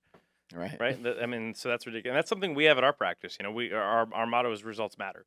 So if we don't think we can help somebody or we don't make any kind of discernible changes at all, we're not going to charge that person because this is a service rendered. And so if we didn't get the desired outcome or anything near the desired outcome, in my opinion, this goes back to treating people the way you'd want to be treated. I'm not going to charge the money for that. That's ridiculous to me. Yeah, you're not happy with it? Right. Yeah. 100%. And then we never bill anybody. Like you know what the price is for the service. You're getting an hour for $70 and we'll do what we can in that process. And if we can get, our stated goals, 30, 60, whatever the percentage is better, then we're going to continue with care. You can always choose to discontinue care or vice versa, or we may refer you somewhere else. You may need to see a surgeon, but we'll know pretty well right on the first visit if this is going to be something that's going to work for us. We should see 60, percent improvement right off the bat. And we know that because we have a large sample size. We have 10,000 patients that we've seen in our office. That's a tenth of the population of Albuquerque. No.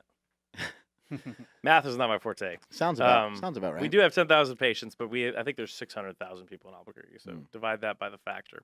But yeah, we have a large sample size, so we know what this works for and what this doesn't. And it's important to know your limits and your what you can't help with. And I think that a lot of times healthcare clinicians, whatever that might be, because I mean you can kind of define what you're going to get based on the generic profession that you're going to see, right? If you go to the family doctor, what's the most likely thing you're going to get? NSAIDs, ibuprofen, rest. Okay. You go to the surgeon, what's the most likely thing they're going to tell you, right? You probably need an operation. You may need an injection.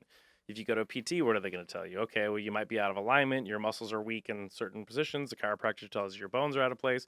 Massage therapist says you're carrying all your stress in your neck. So you're choosing the type of healthcare service that you're going to get by definition. So people ask me all the time, they're like, can you refer me to a chiropractor in New Jersey or whatever? And I said the same thing earlier. I'm not going to refer you to an accountant in New Jersey either. It's a profession. Hey, do you know a good baker in Vermont? Should I go see a baker? Should I go get an accountant? Well, I don't know. There's a lot of crappy accountants. I would only refer you to an accountant that I trusted. Same thing with a lawyer, right? Hey, do you know a lawyer out in New Jersey that does what you do? No, and I wouldn't recommend you to go to somebody that I haven't had personal experience with. So the same thing goes with surgeons, chiropractors, whatever else. Like, I think it's ludicrous to suggest somebody to go see a certain profession without knowing that person's background, seeing some of their testimonials, and then maybe even having a sit-down consult and making sure that you guys are on the same frequency, the same, vibe. Like, everybody has a different set of values that they need, and that may have to do with religious overtones. That may have to do with, age, all those kind of things. And so not everybody's a good fit for everybody, and we're not the right fit for everybody either. As you could tell, our treatments are sort of intense. And so there are some people that's not going to be for them. So what we want to do is have a network of people that we can refer them to other people. Same thing with other types of stuff. Like I could do nutrition, right? Like I have a master's degree in exercise science, but I know that there are people that are more experts in those fields. I'm the soft tissue musculoskeletal biomechanics guy. So instead of trying to do all those things, instead of selling supplements and all those other things, we want to be really good. We want to be good at musculoskeletal care.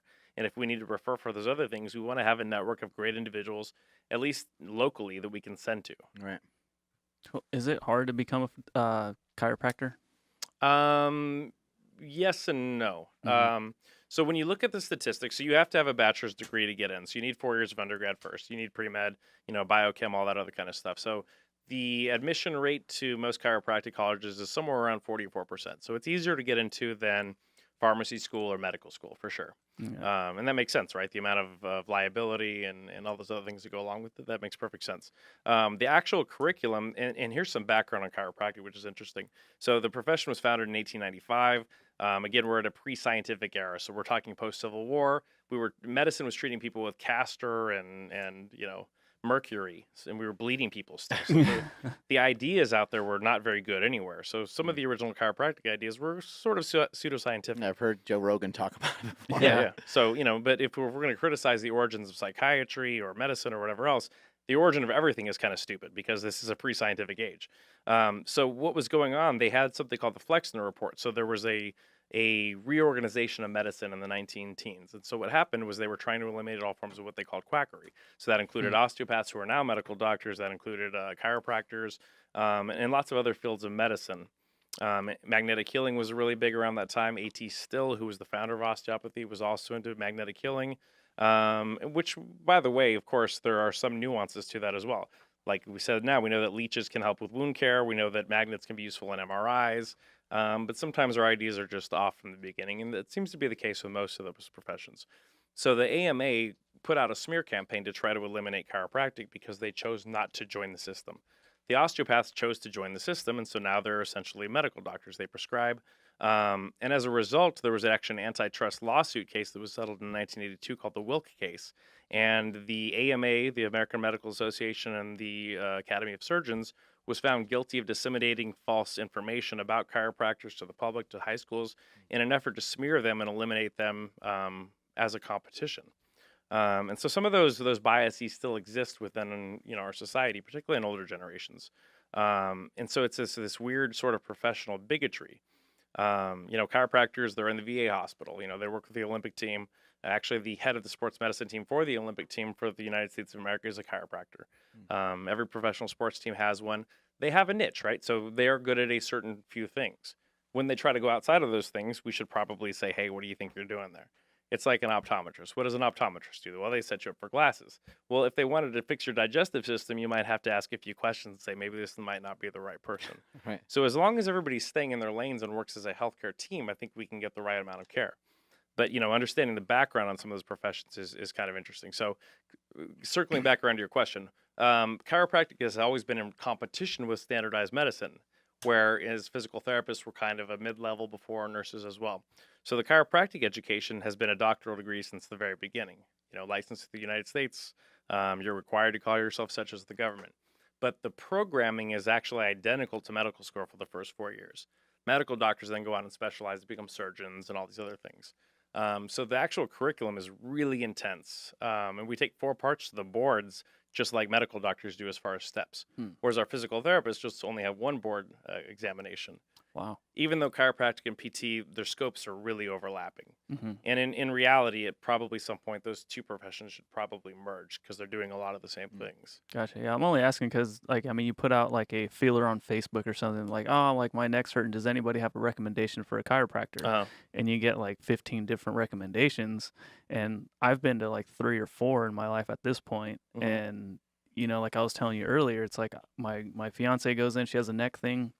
Crack, crack, crack. Okay, hey, what do you got? Like, oh, my lower back's been killing me for years. Oh, crack, crack, like the exact same thing. Sure. And I'm like, is that just a universal thing? Like why? No, it's not. I know, obviously, but it's just but then like the 15 minutes you spent with me, you didn't crack me at all. Right. And I feel better. So Right, it's right. like, that's why I was asking. I didn't mean it in a like trying to put down the practice by Sure. saying, is it easy? It's just like, I'm curious. Like, and it seems like, yeah, it's a grinder to even be able to call yourself a chiropractor. Right. Yeah. It's 3-4 years post Right. bachelor. It's a grind, and you have to take state jurisprudence examinations and all the other stuff. You have to have background checks over all this other kind of stuff too. So when we talk about that, there's a fundamental problem in some of these professions being outliers, dentistry and chiropractic being the big 2.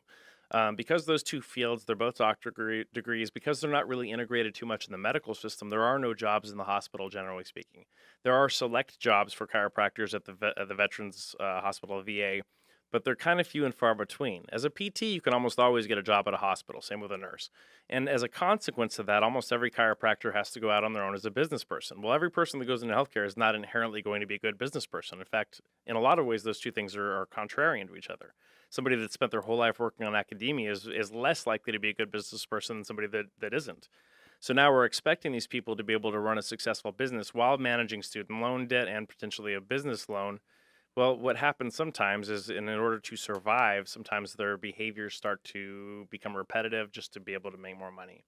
So it creates some sort of ethical quandary, and this is what we're talking about as Yeah, far maybe they're as seeing a lot of people every day, and seeing like and 20, 30 and they people every have day. to get Yeah. to make ends meet, and during that process of getting 5 to 10 minutes, the odds of you having really specialized care is probably going to go down. And so, going back to these complaints we were saying, it's not just chiropractic, it's medicine too. And you're seeing the same thing in medicine now because of the time limits of the hospitals. They get 10 minutes with you and they're backing out the door in the middle of your conversation. And I think all of those things lead to depersonalized and poor patient Yeah, care. And it's something we need to address across the board. I've had a lot of care like that before, where somebody like they take you into like like you're in a waiting room, and then someone takes you into like another like a pre-waiting room, like this is the room where you wait a little bit less than the first waiting room, and like somebody comes in and like does some shit with you, like maybe they check your blood pressure or whatever, and then somebody else pops in, and then finally you get to see the person, and boom, you're out the door. It kind of reminds me of like a restaurant sometimes when you get seated, obviously like the hostess is gonna like seat you, or the host is gonna seat you, and then like a waiter will come over. But I always kind of hate when somebody else serves me the food. Right. I'm like, where the fuck did my waiter go? Right. Like, I want that like interaction with that person. Like that's the person that's like waiting on me for the night, and like that's the person that I want to tip well, and it's like it kind of seems like you're getting cheated, and Yeah. and when you have these other people kind of in and out of these like waiting rooms and pre-waiting rooms and stuff like that, you kind of feel like you're getting cheated. You're like, Sure. man, I only saw the guy for like 8 minutes. I had like 87 questions I wanted to ask him, and obviously, you're never gonna get that service to be able to ask that many questions, but you feel like you're entitled to at least a Yeah. couple, Well, especially after in you get our that office bill. you will, but Yeah. I- We asked you a lot of questions today. We made you work on a lot of people too. Hey man, I'm Yeah. happy to do it. Happy to do it. But I think that same experience has been had a lot in the PT world and the dental world too.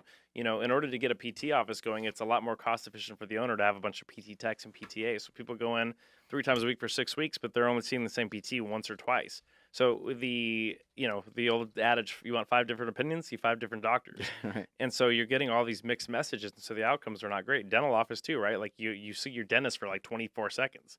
You see the hygienist, they do stuff, the dentist pops his head in and he goes, "Oh, it looks fine," and runs back out the room. And so the way that these businesses are set up, they're not financially viable to have a lot of high-level clinicians, and I think that leads to poor care. And the reason why I made the dental chiropractic analogy is because those people have to be on their own. The margins are a little different. A dental office, the overhead's significantly higher. There's also a lot more money coming in. But what the ADA has done a great job of doing is gaining public authority, so public trust. And so when you talk about who is the public authority in the musculoskeletal world, well, it's going to be probably neurosurgeons, right? Like they're the go-to people, and partly rightly so, but partly that's a consequence of branding and marketing. And so we've convinced people that they need to go to the dentist to have their teeth cleaned twice a year. We even know the evidence may not support that. So 90-something% of people have a dentist. Right. It's not necessarily the same thing for a PT or chiro or massage. And so Yeah, I never understood that. Like, why aren't we getting our blood work done at least every 5 years? Yeah. Like you're going to the dentist twice a year. I think twice a year is probably a good idea. If Yeah. you can afford it, you should be getting. And you're blood work not done. getting blood work should be done. I mean, you should be getting like just your body checked out in general. Like, Yeah, are you I mean, losing strength and yeah. you're losing movement patterns? I mean, that's not good. Or more serious issues, thyroid issues, cancer, stuff like that. That if you're just getting simple blood work done once or twice a year, you're going to catch it so much earlier that you're actually going to have a shot at beating these kind of things instead of not going to the doctor for 5 years. Either A, because you haven't been taught that that's important, or B, because it's so financially detrimental to you that you can't afford to do it. And like these are some of the basic problems in healthcare, and they're not an easy fix. But I don't think we're doing anything It to help should those be. kind of things It out. should be an easy fix though, because if the dental community has figured it out, Right. like most people do. I agree. Like I don't know what the numbers are, but you mentioned 90. I don't know if that's true or what, but it seems like a lot of people that I know that have dental insurance do go to the Right. dentist. Or even if they don't, they still make it once a year. Yeah. It Yeah, they're still going at least once a year, but ask them about who their primary care doctor is. They don't even most know. people don't have one Yeah, anymore, they right? don't even know. For multiple reasons. One, like you said, the cultural There's authority of it, but two, there's no primary doctors anymore. They all Yeah. retired because they didn't want to deal with the electronic medical portion of the Obamacare, or their payments were so much less now that they can't afford to run a business. So that goes back to the financial portion again. And so who suffers? Well, it's the patients that Well, suffer. you might even go to a doctor and they might say, "I can't be your primary care doctor," and you're like, "What?" You're like, I'm "I not don't even accept- understand because I'm- I don't know the medical stuff." Yeah, I'm you not know? accepting any patients right now. I can't help you. Right. Yeah, you're like, what the fuck? Yeah, and I'm guilty of this, but it's like a lot of people don't go to the doctor until something's wrong, and then it's like, oh, but your primary, he's not available till this date, You have to wait 4 but months. so and so's available today if you want to take them. It's like, yeah, fuck it, I'll take whoever you Sure. got, and at that point, it's just like Well, it doesn't matter. Andrew actually is the guy that's responsible for losing all your records too. Yeah, Because yeah, everywhere I go, I'm like, I don't exist. yeah, Whether Right. it's the airport or in the Yeah. medical community, like I'll be like, oh yeah, I came here like 2 years ago for this, and they're like, well, we don't have any record of that. hmm I'm Yeah, like, what the fuck's going on? it was my job to lose all those records before I worked here for Super Training. Well, all right. Yeah. It was so funny when he mentioned to me that used to be his job. I'm like, you lost all my records all the time. I'm like, I don't exist anywhere for some reason. Yeah. No. I'm off the grid. He's off the grid. No, you're not. If you have that cell phone, you're on the grid. I know. Always. I know. I'm on the grid. Google's Yeah. listening, man. They're going to serve you up some ads that you've been talking about. Yeah. That's happened to me before. We were talking about getting a refrigerator in here, and then I went to use my phone one day, and like an IKEA thing popped up for like a fridge or something, or one of those stores. I was like, what the hell is this? I was like, I'm like, oh, I was like, we were talking about.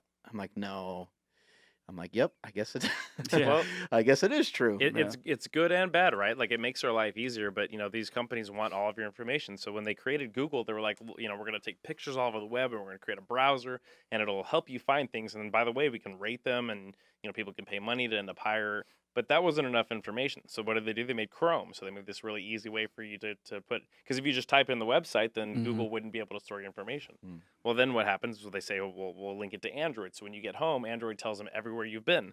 So all the rest of the information that you've had. And the same thing happens. And we like these services, but we're willing to give up all of our information for that modernity. We do it Facebook. right. They basically own every picture you've ever posted forever. And what could go wrong? Oh, I don't know. You could get blackmailed. You could have the fappening thing happen when everybody had their nudes posted, and and it's just like stuff is out of your control. And I still haven't recovered from that. yeah, neither have we. It's rough. It's rough. It's rough for everybody. Yeah, it's rough for everybody. Rough times, but that's it's kind of the nature of the beast. And with EMR, it's a scary thing too, because you're federally required to have electronic medical records, and that to me that seems a little bit scarier. The idea was that other doctors would be able to access them to get better care, but that has never been the case. And it creates potential for people to steal that information. They could sell it. They could blackmail you. And most of the systems, it's like anything else. They require it legally, and then so Practice Fusion was a service we used for a long time. It was free.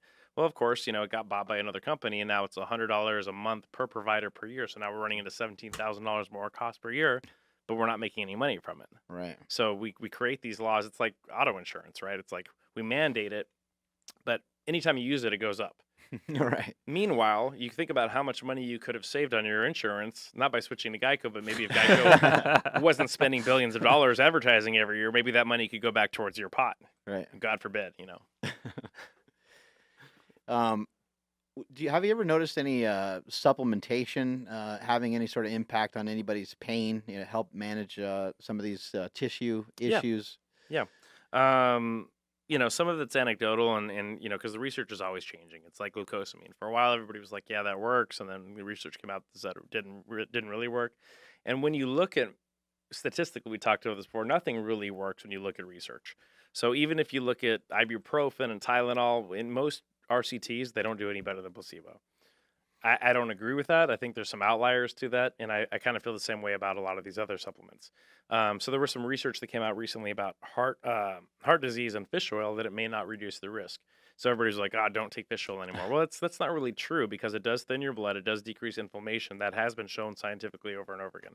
So omega-3s will generally, and there are outliers, some people that don't respond, so you need to test each one individually and try it yourself and see. But omega-3s is something that I like people to take as far as, pain and joints go. It's good for your Right. brain too.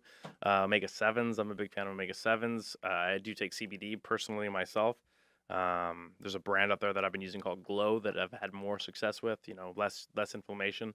Hmm. And I have an autoimmune disease too that was caused by antibiotics. So I have I thought you looked fucked up. Yeah, man. Yeah. It's mostly in my face. A little bit in my pinky toe. There we go. But decreasing inflammation, just like your brother, is a really important part for me, as far as not even having long-term joint damage, GI damage, skin damage. So I find that taking CBD before bed helps me sleep better. And I guess I don't realize that I'm in pain, but when I take it, I sleep 6, 7 Wow. hours instead of 3 or 4. I'm like, why am I awake? And I guess I'm in pain. But About like I like said, if you've been lifting for long enough, what's pain? right. About like vitamins and minerals, things like that. I don't take a whole lot. Do you suggest any? I mean, when some like I don't know, I've heard some people say that like magnesium can help your muscles be more looser or something like that. It I can, don't it, I don't it know. can. You just, I wouldn't really be taking it unless I was deficient. So I think that goes Right. back to your blood work. So if you're deficient in something, yeah, go ahead and take it. But there's a cost and a benefit to everything that you take, both financially and biologically. So, you know, while some people might be shy on magnesium, having too much magnesium can make you sick as well. It can make you, have bowel irritations, and Right. there's a lot of other things that can go on. It could even mess with your heart. It can affect the way potassium and sodium work. Right. So generally tinkering with supplements that you don't know a lot about and don't have anybody to coach you on is not necessarily the best thing. We get into this too. Like big pharma is a problem, right? Like we are over medicated as a society, but the solution to big pharma being corrupt doesn't mean that supplements are necessarily clean. In fact, they're just as corrupt, just on the other end. It's like Republicans and Democrats, right? Like you're like, okay, well that's corrupt. Well, here's a different kind of corrupt. That doesn't mean that either one is the right answer. Right. Just because you don't like one doesn't mean that the other one is the right one for you. So I think it's important to be careful with supplementation as well. It's just not just a free pass. Like, it does have a physiological effect, sometimes good, sometimes bad, just like medication. And at least you can say with medication that there is some level of FDA approval to it. So at least you know what's in it. Yeah, a lot of times, you'll hear that something's good for this, and then, a lot of people rush out and they start taking a lot of that supplement, and it's like, well, maybe you weren't taking any before, Sure. and if you want to experiment with it, maybe you should just take like a little bit and just see what that does. Right. See if it makes a difference at all. And to me, that's irresponsible. And again, it takes away the individuality. So if somebody wants to be the expert in research, again, a Dr. Galpin, somebody like that, then that's the person you just listen to. I don't think that's my wheelhouse. But I can tell you tentatively what's worked well for me, and that's generally fish oil, CBD, and that's really about all I ever take. My stomach doesn't do well with whey. I don't do any of that kind of stuff. I just try to eat my nutrients. I Right. try to get enough fruits, veggies, meat, and balance it out that way. What do you think one of the big misdiagnoses is out there when somebody comes to you and they're like, man, they told me I needed a knee replacement, or they told me I need A, B, and C, and I've been super frustrated with this. I wanted to get your opinion on it because I saw you whacking somebody with a hammer on YouTube. What's Yeah. kind of been the thing you've run into the most? So we talked about this a little bit earlier, but a lot of what we talk about are silent diagnoses. We said 82% of people with that have never had back pain have disc bulges or herniations. Up to 90% of people that have never had shoulder pain have some sort of pathology in the rotator cuff or labrum. So one of those things is being a slave to your imaging. Imaging is just one component. You need to make sure that your physical examination, your method of injury, all those things equate it, like we talked about with the knees earlier and the meniscus earlier. So, relying too much on technology and imaging and not enough on examination and problem solving is a problem. So that's one of the biggies. There's some of the other junk diagnoses too. Fibromyalgia is one that gets thrown around all the time. I've probably only seen one or two people that have ever had true fibromyalgia, and I know that because they can't handle deep tissue work. Their body has what's called allodynia, which means that their body responds to pain when there shouldn't be any. The wind blows and they have swirling patterns of pain all over the body. That was for a almost while. like me today when you were on my leg. You were putting like That's one. you're fasting, man. The blood sugar was through the floor. Yeah, that too. But you gave me like 1 pound of pressure, and I almost died. Yeah. But did you die? I was close to But death. did you die? I almost died. But did you die? I'm still alive. He's still alive, folks. And that's what really matters. So fibro is one of them. A lot of times it's just a lazy diagnosis. Arthritis is another lazy diagnosis. You can certainly have arthritis and actually not have pain. It depends on the level, So those are some biggies that I see. And then some of the things that I found that are underdiagnosed, one of them is Ehlers-Danlos syndrome. So it's a connective tissue disorder, EDS. We're just starting to learn more about it, but these people, they have a connective tissue problem to where they dislocate bones easily. They have arterial issues. They have problems with energy and things like that. And so they're told that at their head case, their psychogenic component, and come to find out they have this kind of rare, obscure disease state that gives them a lot of different problems. So that's something we found variations of dystrophy that have been not seen by PTs and things like that. And we're like, hey, this is facioscapular dystrophy. You need to see a geneticist. We can't really help you with that. So, just being aware of the statistics and the probability, and then trying to bring those into your real reality, looking at what you're actually seeing, and then making sure that we triangulate ourselves to where we're getting the closest, most accurate diagnosis. And I think that partly, as humans, we like to define things. We like black and white. We like to put names on things, and things work more on a continuum. So, say your blood pressure is your systolic is 122. Well, does your body really know the difference between 122 and 118? They're pretty similar, but we would medicate one and not the other. Well, 122 and 137 are significantly further apart than 122 and 118. 122 and 137 are still in the same category of stage 1 or pre-hypertension. I don't know if they've moved the barriers now or not. Right. But the way we demarcate what a disease state is or isn't is sort of arbitrary. Where your A1C is or whatever else. And so I think it's important to look at that person as a whole and then look at all the risk factors before we decide we're either going to A, medicate them too much, or B, tell them not to be on medications. Because there's certainly a place for medicine and it needs to be applied appropriately, but there's also a lot of over-medicalization of our society as well. Andrew, you got anything over there? Yeah, what's something that that people maybe not thinking of when it comes to like say body work, chiropractic work, ART, just everything in general that might not like really you know what I mean? Like it can help with something that people maybe not thinking of. Like I've had a chiropractor tell me that it can help with like ADHD if your spine's like a little crooked in a certain way. And Yeah. I thought that was pretty crazy, but I'm like, oh, okay. Yeah. So that's I mean, to me, that's a pretty outlandish claim. I would need to see some evidence of that. It had to do with like the top of the spine being misaligned and the head tilt or some shit like that. I mean, I don't know exactly. I think it might be biologically plausible, but that wouldn't necessarily be my go-to in something like that. First of all, ADHD is a very hard to quantify disease state. Like we don't have even lab values for That's that, right? yeah, I know. It was just like the most outlandish thing that I had heard. But Right. like, is there something that people maybe they're not really thinking of that like, oh, that actually can help like my digestive issues or some shit like that? So one of the biggest internal portions that I've seen, obviously having severe back pain is going to affect your digestion. When your muscles are spasmed up, it's hard for your gastrointestinal. Anybody who's thrown their back out knows that. They get really constipated when their back's hurting. So just not being in pain can certainly help a lot with that.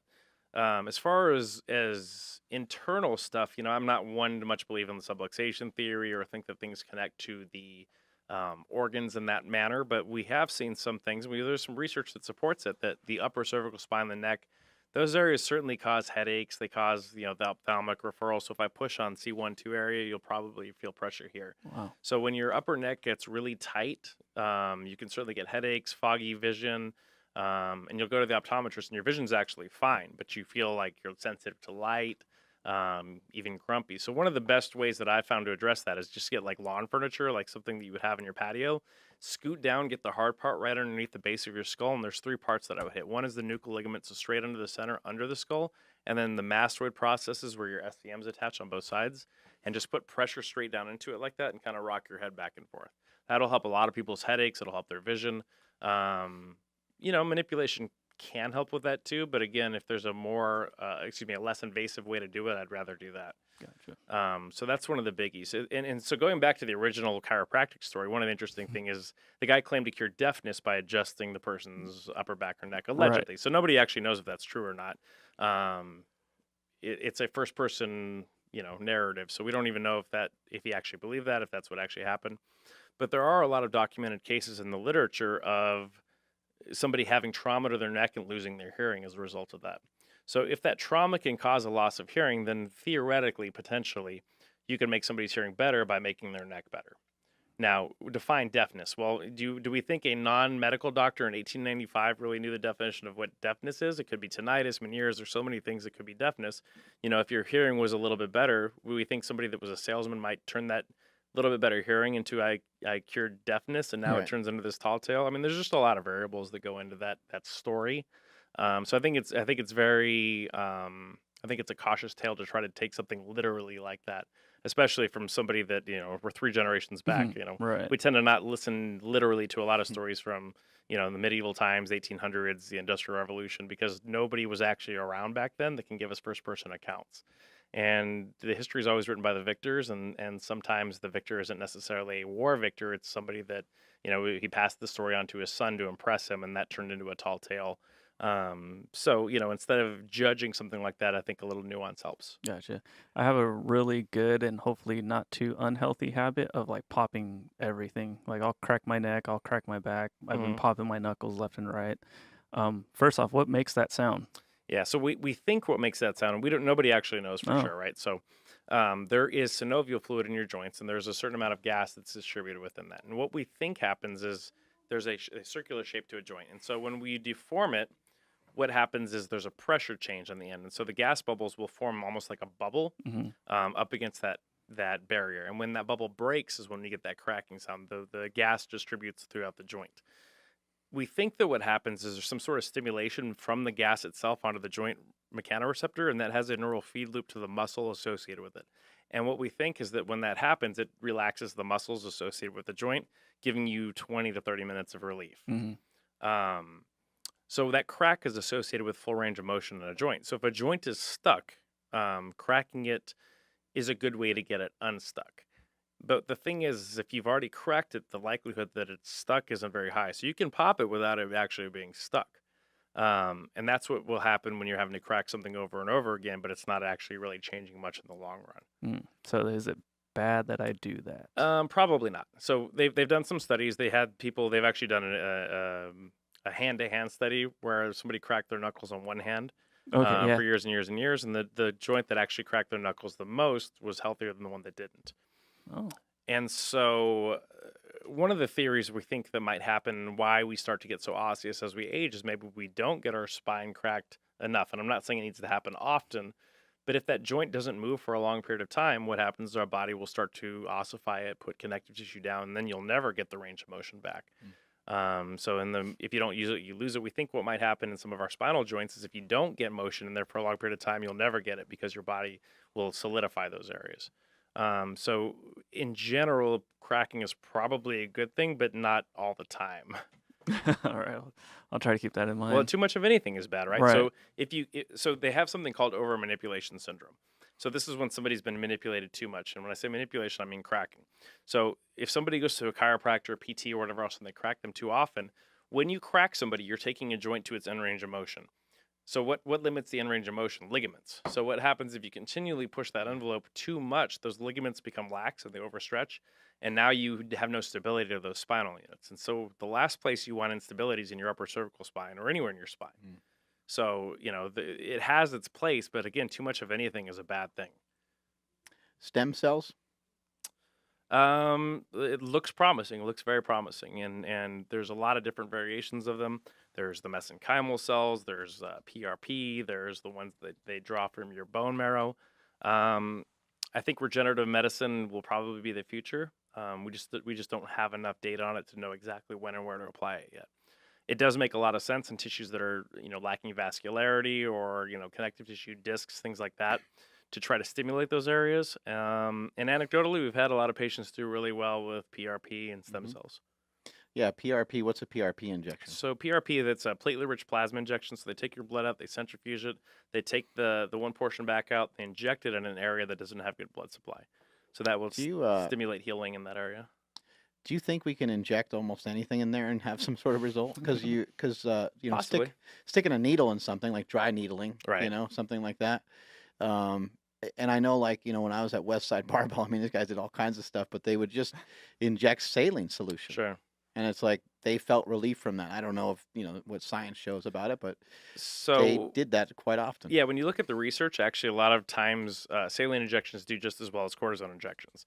And the question is why? That's crazy. It's just water and salt, right? Right. And so what that means is maybe it's not inflammation that's being changed there. Maybe it's the needle being inserted in. Maybe that's the part of it. Yeah. Yeah, they're piercing the muscle and causing that neurogenic relaxation. Getting some fluid in there. It could be, putting the fluid in there that causes a neurological reaction by creating space. We don't really know, but it does seem to have some sort of benefit. We just don't exactly know why.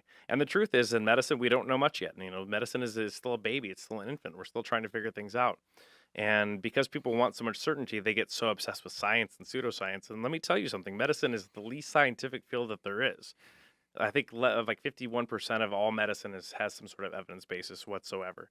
And most of the studies have not been proven to be reproducible. So there's this thing out there called the Reproducibility Project. They've taken gold standards.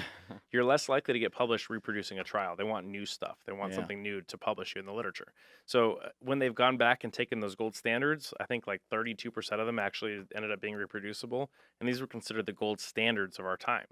And of course we can understand why there's so much variability to people. People are so different, and so trying to put them all in a box is a very difficult chore, and it usually ends up poorly. Dry needling. Dry needling, there's mixed research. Again, I think that has to do with how the studies are done. Anecdotally, we've seen amazing results with it. It's more invasive than manipulation. So if you looked up the chart, so stretching is probably the least invasive. So it's probably where you'd want to start with, right? If that's not working, you go to massage. It's more invasive. You go to manipulation. That's more invasive. Then we go to needling. We're piercing the skin, potentially creating infections. We move to injections with medication after that. We moved into the minimally invasive surgery and then invasive surgery. And things should always move conservative to more advanced like that. So if the other things aren't working, we find that dry needling can really help people that their muscles just won't respond to the other stuff. And great outcomes. Cupping. Cupping has its place. In my opinion, I think cupping works with motion. So if you're moving with cups, I think that we can get some good results. I think it allows fascial stretching between the two cups. So for example, if I put a cup here and I put a cup here, and then I had you move, what it does is it creates suction between the two areas so I can stretch the tissue between the two cups. But if it's passive, I don't find a whole lot of benefit to it. Right. And then what are your thoughts on like you just see so many of these people pop up on Instagram that are just like raking people with these different tools and doing all these crazy things. I mean, do you think this is a good thing for your field? Do you think it's a bad thing? Like, where do you see all this kind of going? Again, good and bad are kind of mixed terms. So I think that it is something. I think there's some good and some bad. I think that, a lot of tissue, just like lifting weights, if you create an inflammatory response, you're going to get some level of healing to the area. But, you have to be careful that, we're always talking risk to benefit. So you have to make sure that the risk benefit ratio is appropriate. So there has to be some, like I said, biologically plausible or physiologically plausible mechanism why that thing might work. And preferably, you'd like to have somebody that has malpractice insurance. That way that you have some sort of recourse if something goes wrong. That's something I get on people about. Don't let people work on you that aren't licensed. The reason why we have licensing is so that the person is protected against sort of, malpractice. Right. There's a reason why they carry malpractice insurance. And so if somebody gets hurt, the patient has recourse. If you're just going to Joe Schmo that doesn't have any education or licensure, then you have no recourse if they hurt you. And I think it's important to make sure that that somebody has some level of credential before you let them touch your body, because it's your body. Yeah. I think sometimes people are a little too flippant with that. And it's easy, with the internet, anybody can look like an expert. And I think it's important that you understand where that comes from. Anybody can, there's diploma mills left and right out there, and you can buy a PhD without any kind of university accreditation, and then you're a doctor, something, right? And so people may not know that that's not a clinician, that's not a healthcare profession. There's a difference between a doctoral degree and a professional degree. That's kind of changed over the years. There were, I think there were 8 professional degrees for a long time. So you had optometrists, which are ODs. You had DOs, which are doctors of osteopathic medicine. And MDs are medical doctors. You had DVMs, which are doctors of veterinary medicine. You had DPMs, doctors of podiatric medicine. DDS, doctors of dental surgery. And those were the only doctoral professions. Those were considered first professional degrees, along with JD, Juris Doctor, which are lawyers, which for some reason don't get called doctor like the other ones, because they're not clinicians, I suppose. So the only one of those that went to medical school is MD. So, podiatrists, optometrists, vets, they're all doctors, psychologists, but they don't go to medical school. So they're first professionals. Well, what we've seen is an expansion of degrees because it makes more money. So now everything is a doctoral degree. So pharmacists became PharmDs, they're doctors now. PTs are now DPTs, they're doctors. We have doctors of nursing practice. Audiologists are now doctors as well. And of course, the inflation means that those universities can charge more money and make more money because everybody wants to be called doctor. Right. It's an ego boost, right? Dr. Evil. Dr. Evil, yeah. Yeah, exactly. Dr. Evil. 1 million, billion, bajillion, bajillion. So when we're talking about healthcare like that, we just seen this massive expansion of professions. And so it can be very confusing for patients to know who they're dealing with and who they're not dealing with. So, you have this thing we just talked about that you give all away your information to. It's called Google, and you should be able to look up a little bit on, is somebody licensed? What's their background? And do your due diligence before you go ahead and give your body away to somebody else, because things can go wrong. What's your mission? What's your goal? My mission and goal? Well, my first mission is to Eat some Chipotle. I heard that's on the way. Yeah, yeah. That's true. No, I mean our lifetime goal here is we just want to be able to get the best musculoskeletal care to the most amount of people, and be able to provide a good living for all the people that buy into this project. We want to help as many people as we can, and if we can make a living doing that, then I think that's a win. How can people learn about like how you treat people? Like, do you do seminars or anything like that? We've got something in the works. We'd like to do that soon. I think as far as a full practitioner, we're mostly only hiring physical therapists at this point. It's a little easier to train them, but it takes about 6 months to train them. We're working on potentially putting together some seminars for some of the hammer and chisel stuff. So hopefully that'll be in the works soon. That chiros and PTs can come kind of learn some of these. It's really learning an approach less than a technique. I don't Yeah. believe in protocols. I don't believe in techniques. I believe in rational thinking. I believe in working your way through a problem and being responsive to the information that's getting back to you. Yeah, we saw you use a lot of techniques today. Yeah. And I think teaching somebody how to think is more important and how to problem solve is more important than teaching them a protocol. It's intellectually lazy to expect a protocol. People aren't protocols. People are individuals. So I think that, if we can teach people how to think in some of these seminars, I think that'll go a long way. But, until then, I'm starting teaching in January at the Naturopathic School. I teach at the Naturopathic School in New Mexico. It's called Southwest University of Naturopathic Medicine. So if you want to be a naturopath, come on down. You can learn directly from me. I teach 3 hours a week up there. Cool. To doctoral students. And other than that, I'm going to be putting some of those lectures up on YouTube. You can kind of just follow along as far as we talk about, injuries. And then you'll be able to understand probably a little more about how these clinicians think. Otherwise, yeah, check out the YouTube. Maybe I'll get the Instagram back. We'll see. We'll see if Zuck is going to keep dropping the hammer on us. Yeah, Zuckerberg. He's upset. Zuckerberg, He's he's a so- robot. So, He's so mad at you. is he a human being or is he not? I don't know. Has he been replaced with his own AI yet? Yeah, some of the work that you did on a bunch of us today was really fantastic. Really appreciate you doing that. Yeah, appreciate And having me down.